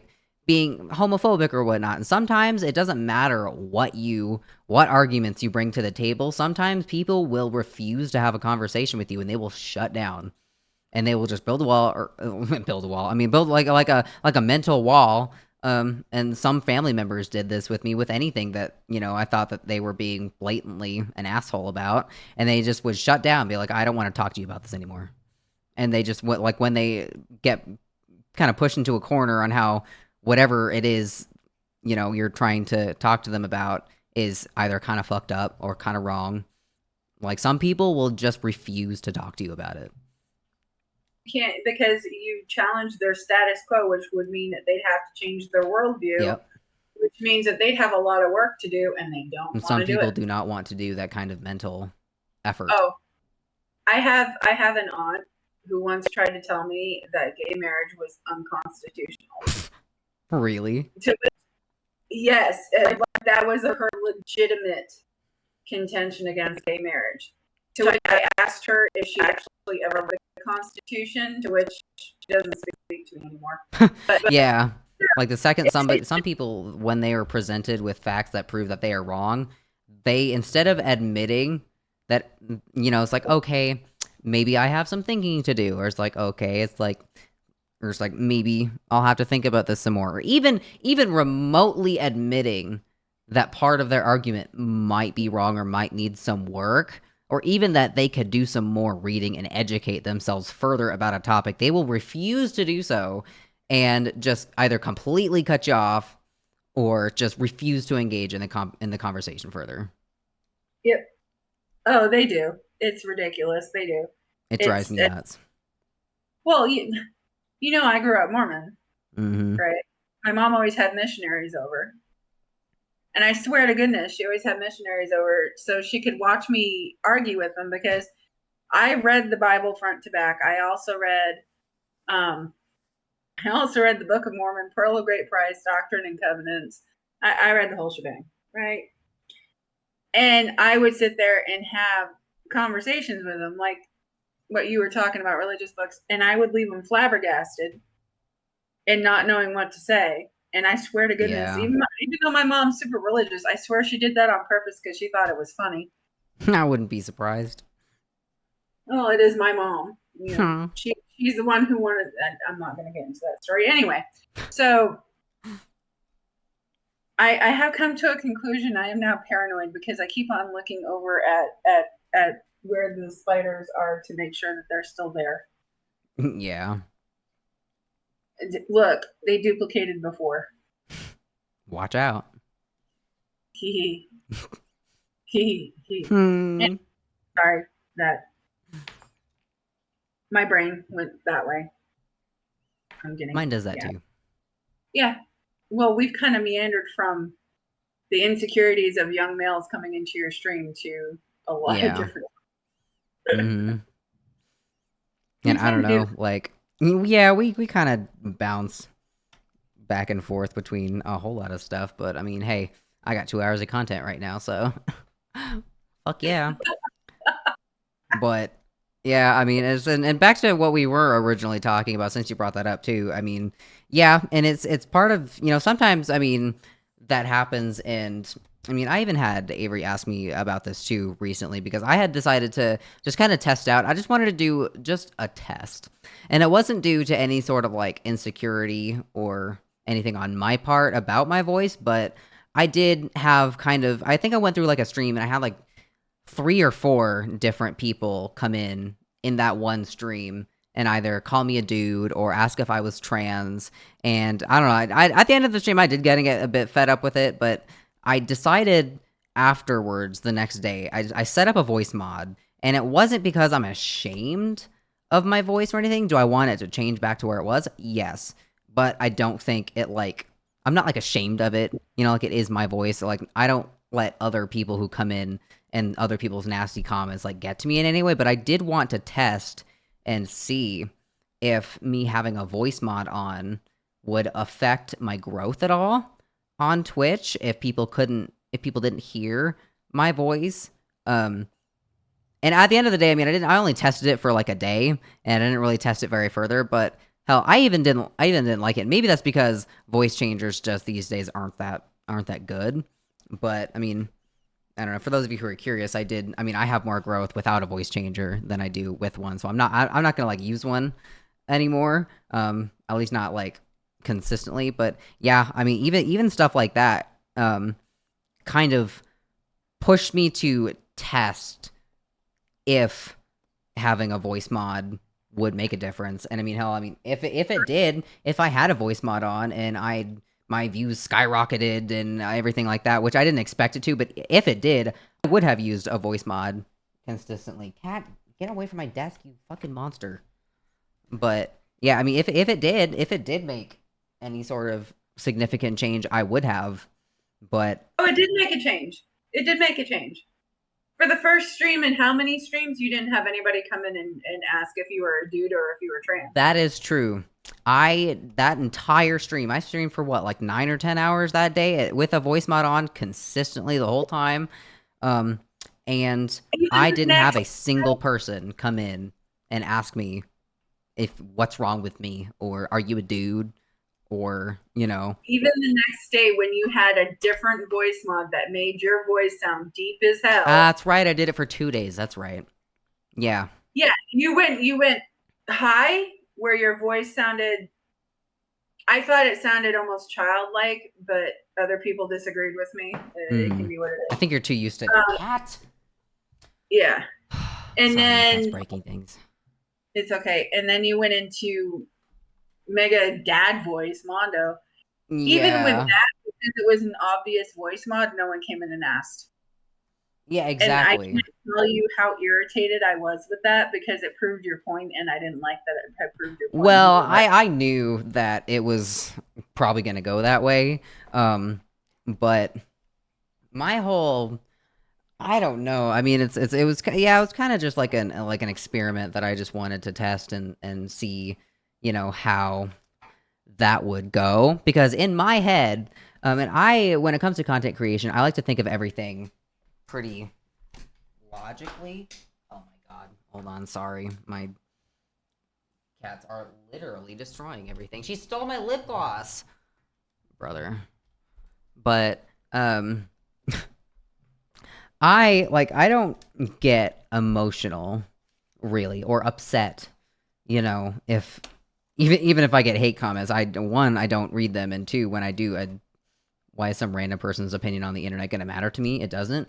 But I did have to kind of sit back and with like content creation, and I don't know, this is getting a little more real and behind the scenes honest than I usually get. But I did kind of, I mean, at a certain point, when it comes to, you know, my market and the audience that I am trying to appeal to, well, I mean, just me being on Twitch and streaming Apex mostly is the market for Apex, especially and streamers and Twitch viewers, like people on the majority of people on Twitch viewing first person shooters in games are going to be young men.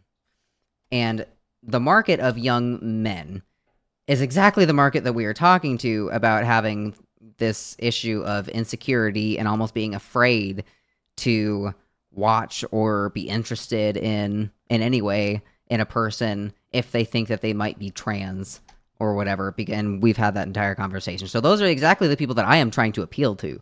I have still somehow grown an audience on Twitch with Apex, despite this, but I do get the occasional comment on, "Oh, are you a dude? Oh, that's a dude," and people asking and people just straight up assuming, being like, "Nah, you're a dude.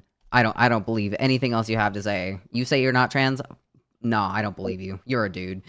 And people who just straight up don't believe me. I fucking hate you guys. Stop it. You don't hate your cats. Sometimes I do. I swear to God. But like having the knowledge that I have those people as my audience, and it's not just them, there are other people, but as a majority of the people who are viewing Twitch streams and Apex streams, and if I get on average, if I get 2 to 3 people in a 9-hour stream, if I get 2 to 3 people who come in and ask me what's wrong with my voice, or make some comment on my voice, or accuse me of being trans or a dude, I have to sit back and wonder how many viewers are clicking on my stream when Twitch is promoting me in that way, putting me on people's recommendeds, everything like that. See, if Twitch is helping me out in that regard and pushing my stream, how many people are clicking on it? Say, if there's 2 to 3 people who will go out of their way to comment in the stream, how many people are clicking on it, hearing my voice, and just leaving?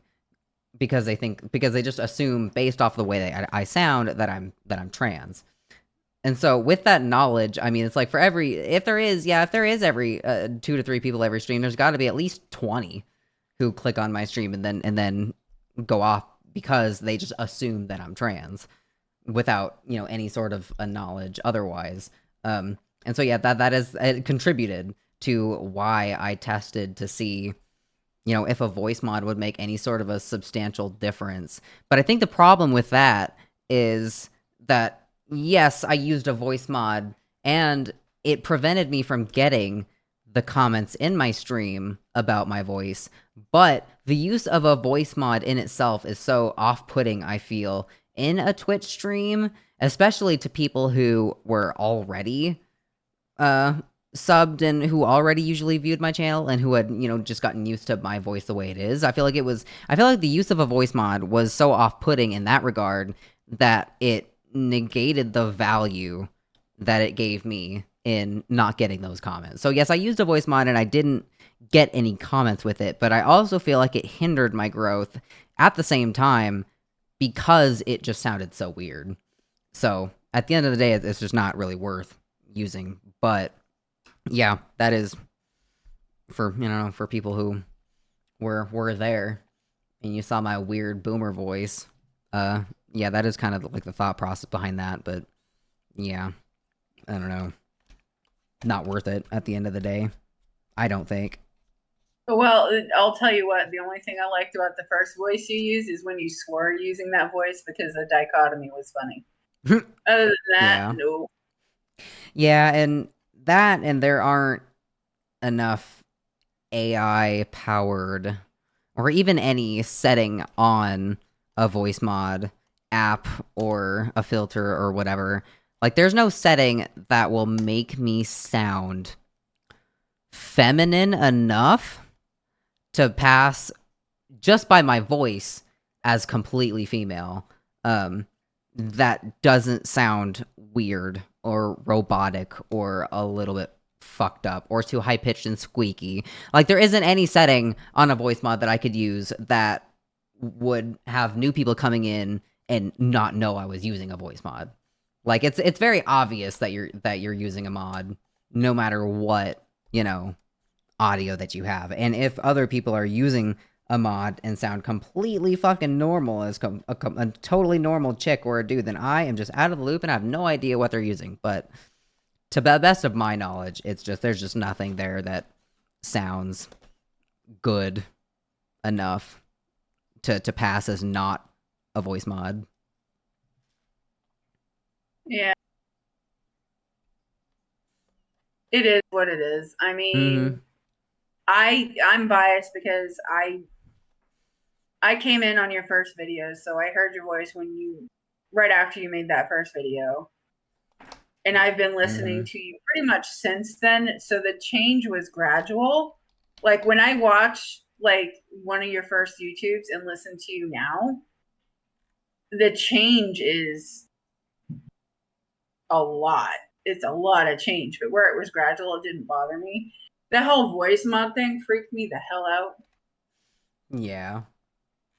It did. Not gonna lie. Because like I saw your mouth moving, but it was a completely different voice. And it was distant. But that's because I'm biased and I like your voice, but that's me. I'll have to do it. So thanks. Well, I mean, I don't know how I can get this to where you can hear it. Oh, I'd have to share my screen, I guess. But like there's because it'll pop up on the video that I'm recording here. But here it is. It should give you audio too. I don't know. Because I can pop up an old video of mine for when I first detransitioned, and people can hear the difference now on what I sound like now and what I sounded like before. And I feel like some people who commented say that my voice is deep now, I feel like have no idea what it used to sound like before. And yeah, because the why I detransitioned, that was the first one I saw. The very first video, that I ever posted back in 3 years ago, which is crazy. But the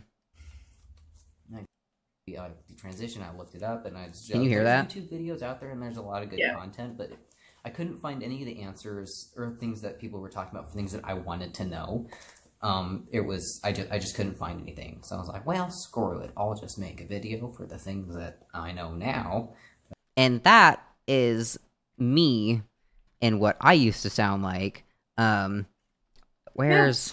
maybe I can even put the actual, I look way different too now than I did way before. Well, I wouldn't say way different, but there has been a bit of a change. And also, like that was your voice. It just had a different pitch. Yeah. Like it's lightened up quite a bit, but it's the same, like words, inflections, stuff like that.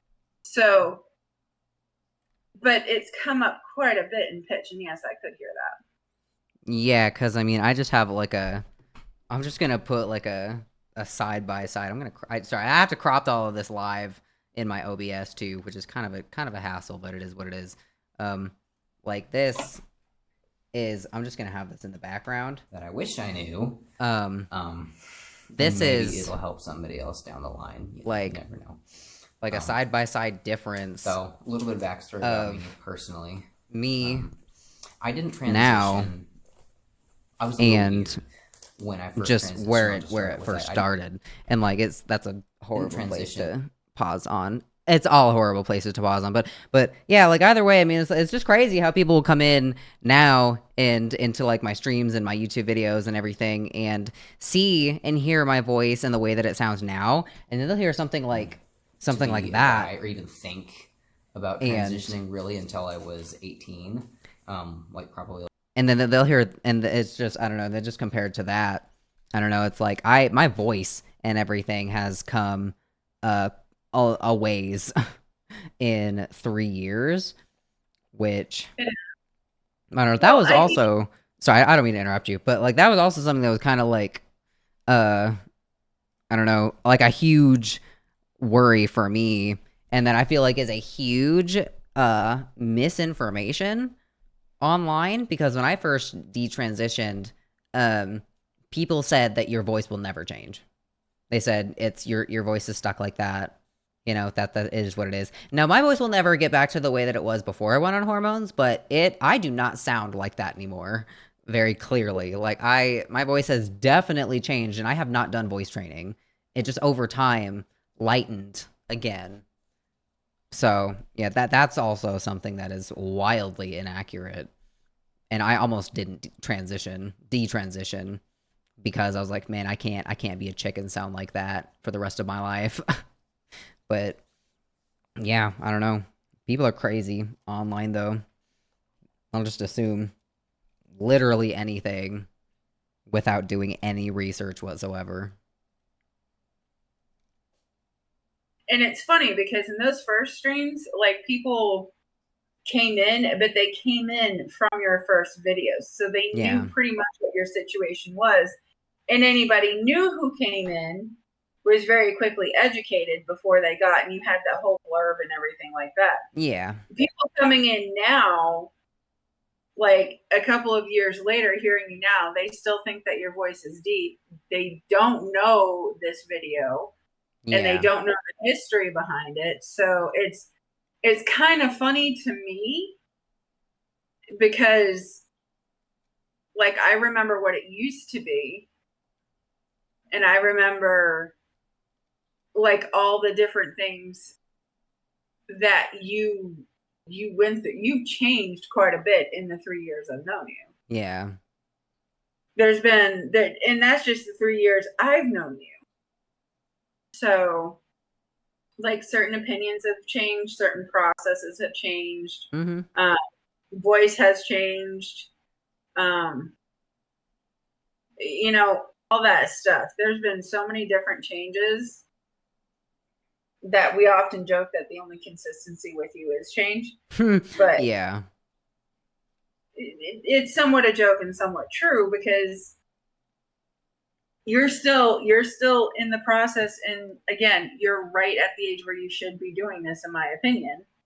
You're still figuring everything out. You still have lots and lots to explore, and you don't have to pigeonhole yourself into a little box yet, and you're not doing that, which is one of the things I like about you. You're allowing yourself to explore all the different options. Yeah. Mm-hmm. So change should be the norm. And actually change for most people should be the norm, because again, if you don't change, if you don't evolve, you become stagnant, and then what the fuck is the like, I don't know, throw yourself into something new, check out a different subject, like, I don't know, talk to somebody with a completely different background. Yeah. Like, just try to grow, try to do something new. And so that's why you changing all the time, I've never had a problem with, because I think it's healthy. Yeah, I feel like anybody who's staying as one thing for forever is probably not the best. I mean, I don't know. I always want to change it up. I always, see something that I want to do differently, or even if it's just something like very simple, like my Twitch username, or my layouts, or the kind of content I make on YouTube. Like, I'm always wanting to change it up, because it's not that I get bored easy, but I just like doing different things. And I've gotten people who tell me that it's not healthy to want to change stuff up. and say that, oh, well, you must be mentally ill because you're never satisfied. It's like, no, well, actually, no. Yeah, you're right. I'm never satisfied. And I think that's a good thing. I think people should always be striving for change and to find ways to better themselves or their worldview or to educate themselves on stuff. I think once you finally become satisfied with yourself and no longer want to change, I think that is the day that you stop growing as a person. So I don't know. Well, I'm not sorry for and always changing my stuff. Well, there's being kind of happy with who you've become, but that doesn't mean that you still need to stay. Like, Yeah. I don't care who the fuck you are, ain't nobody perfect, and there's always shit that you can improve on. Mm-hmm. And it doesn't matter who you are. I don't care who you are. I will say that about every living person on this planet. There is something about yourself that you can improve or change, or, even if you're happy with the person that you are, there's still some area that you can improve. Mm-hmm. And that's for everybody. So, and for those people like, you're mentally ill because you got, turn the fuck off. Yeah. I just laugh at those people because a lot of the times with negative comments that I see online, even if it's towards someone else, is I feel like a lot of negativity that somebody feels so strongly about that they need to go out of their way to harass someone else about is oftentimes just a reflection of how they feel internally about themselves or some sort of an issue in their life. Because people like it's just like people like accusing me of being a dude and saying, oh, that's a dude, that they're trans. I mean, I feel like that is just a reflection of someone else's insecurity about their own sexuality because they feel the need to go out of their way to accuse me of being something I'm not. And people, being super homophobic online and hating on people who are gay, who are just, just living their life and being happy. I feel like a lot of the times that's a reflection of internalized homophobia. So it's a lot of comments online that you get, even if you're another content creator, don't take personally, because I feel like 90% of the time that is just due to an internalized issue that person has that they are externalizing on you because they are in denial and can't, come to terms and work that out with themselves. It is their insecurity that they are pushing onto you. Mm-hmm. And that honestly is what everybody tries to do. Yeah. Even when people are being well-meaning, like they actually think that they're doing good. They actually think that they're being helpful and that they're doing the right thing. A lot of times they're pushing their insecurities or I hate using the word traumas because it's so overused these days. Yeah. But they're pushing that onto you. It's like, because you and I don't agree on everything. No. Like we don't. We talk things out and sometimes we agree to disagree. But and sometimes we'll come to a point where it's like, all right, it's like we both have different opinions on this, and that's fine. We'll just agree to disagree. Yeah, still friends. It's still, we're still good. But there have been times when you've made a decision or you've been making decisions where I want so badly, because I am opinionated and I am bossy. Mm-mm. I want so badly to say, please don't do this. This is not going to end well. Please don't. And then, you know what? 90% of the time, I'm wrong. And that's the truth. I think that's not just you. There's a lot of people I have either met or either as my family or other friends or whatever. There's a lot of people in my life who don't understand. I don't fault them for this, but they don't understand the method behind my madness. They don't understand necessarily why I do the things I do. And they don't understand the purpose of some things that I do. And fucking cat, get out of here. This cat wants attention and I am busy. But, and I don't fault some people for that, but yeah, I feel like I definitely do things in a way that is not normal. My process is, if you climb on that, I swear to God. Hold on. All of them. She's being a needy asshole, so I had to grab her to do damage control. But yeah, like I definitely come to decisions a bit differently than other people do. I'd figure things out differently. I decide things differently. And so I feel like I feel like a lot of people that I've met have a hard time understanding why I do certain things, the logic behind some of the things that I do. So I will say that it's not just you. I have gotten that a few times from some other people about people being like, I don't understand what the fuck you're doing right now. Like, why are you doing this? Why do you think that's a good idea? And then usually it comes into full circle, and then at the end they're kind of like, oh, okay, that's why. Or it's like, oh, that, or then it'll work out in the end when it honestly probably shouldn't, but it still does. And I will say, I do give my opinion. I always will. But I do bite my tongue when it comes to trying. I'll tell you what I think, but I don't try to talk you out of it necessarily. There is a fine line there, but there is a line there. And that's something that I feel like a lot more people need.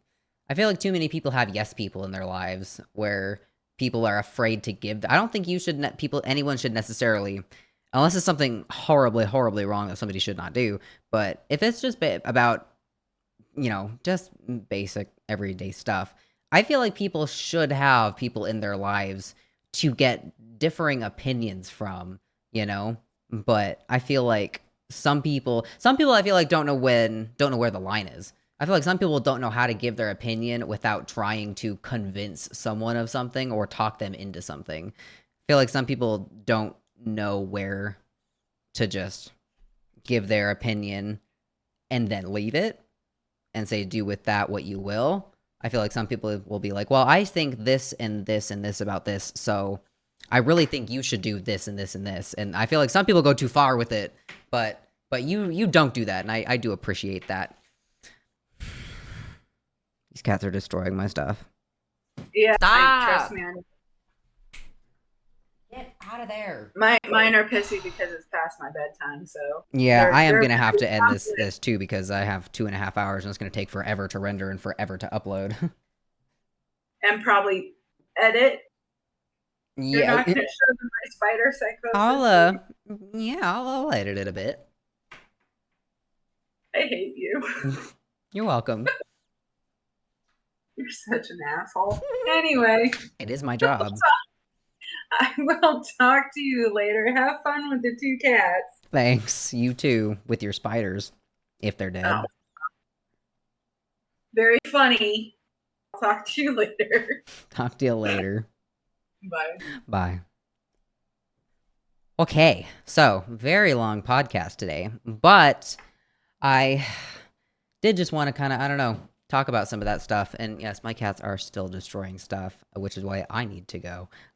But anyways, yeah, I'll be back posting some more stuff. Like I said in the beginning of this video, if you guys have any ideas for things that you would like to me to talk about, anything that's going on, and also what I do want to say is that I am going to branch out of LGBT stuff because I don't want to be kind of cornered into the LGBT thing. There's a lot of other controversial topics that are going on in the world that I have my own little opinion on, and I would just, I don't know, kind of just like to talk about stuff and just kind of open a dialogue about some other stuff too that's going on, and be an asshole to some other stuff that's unrelated to gender.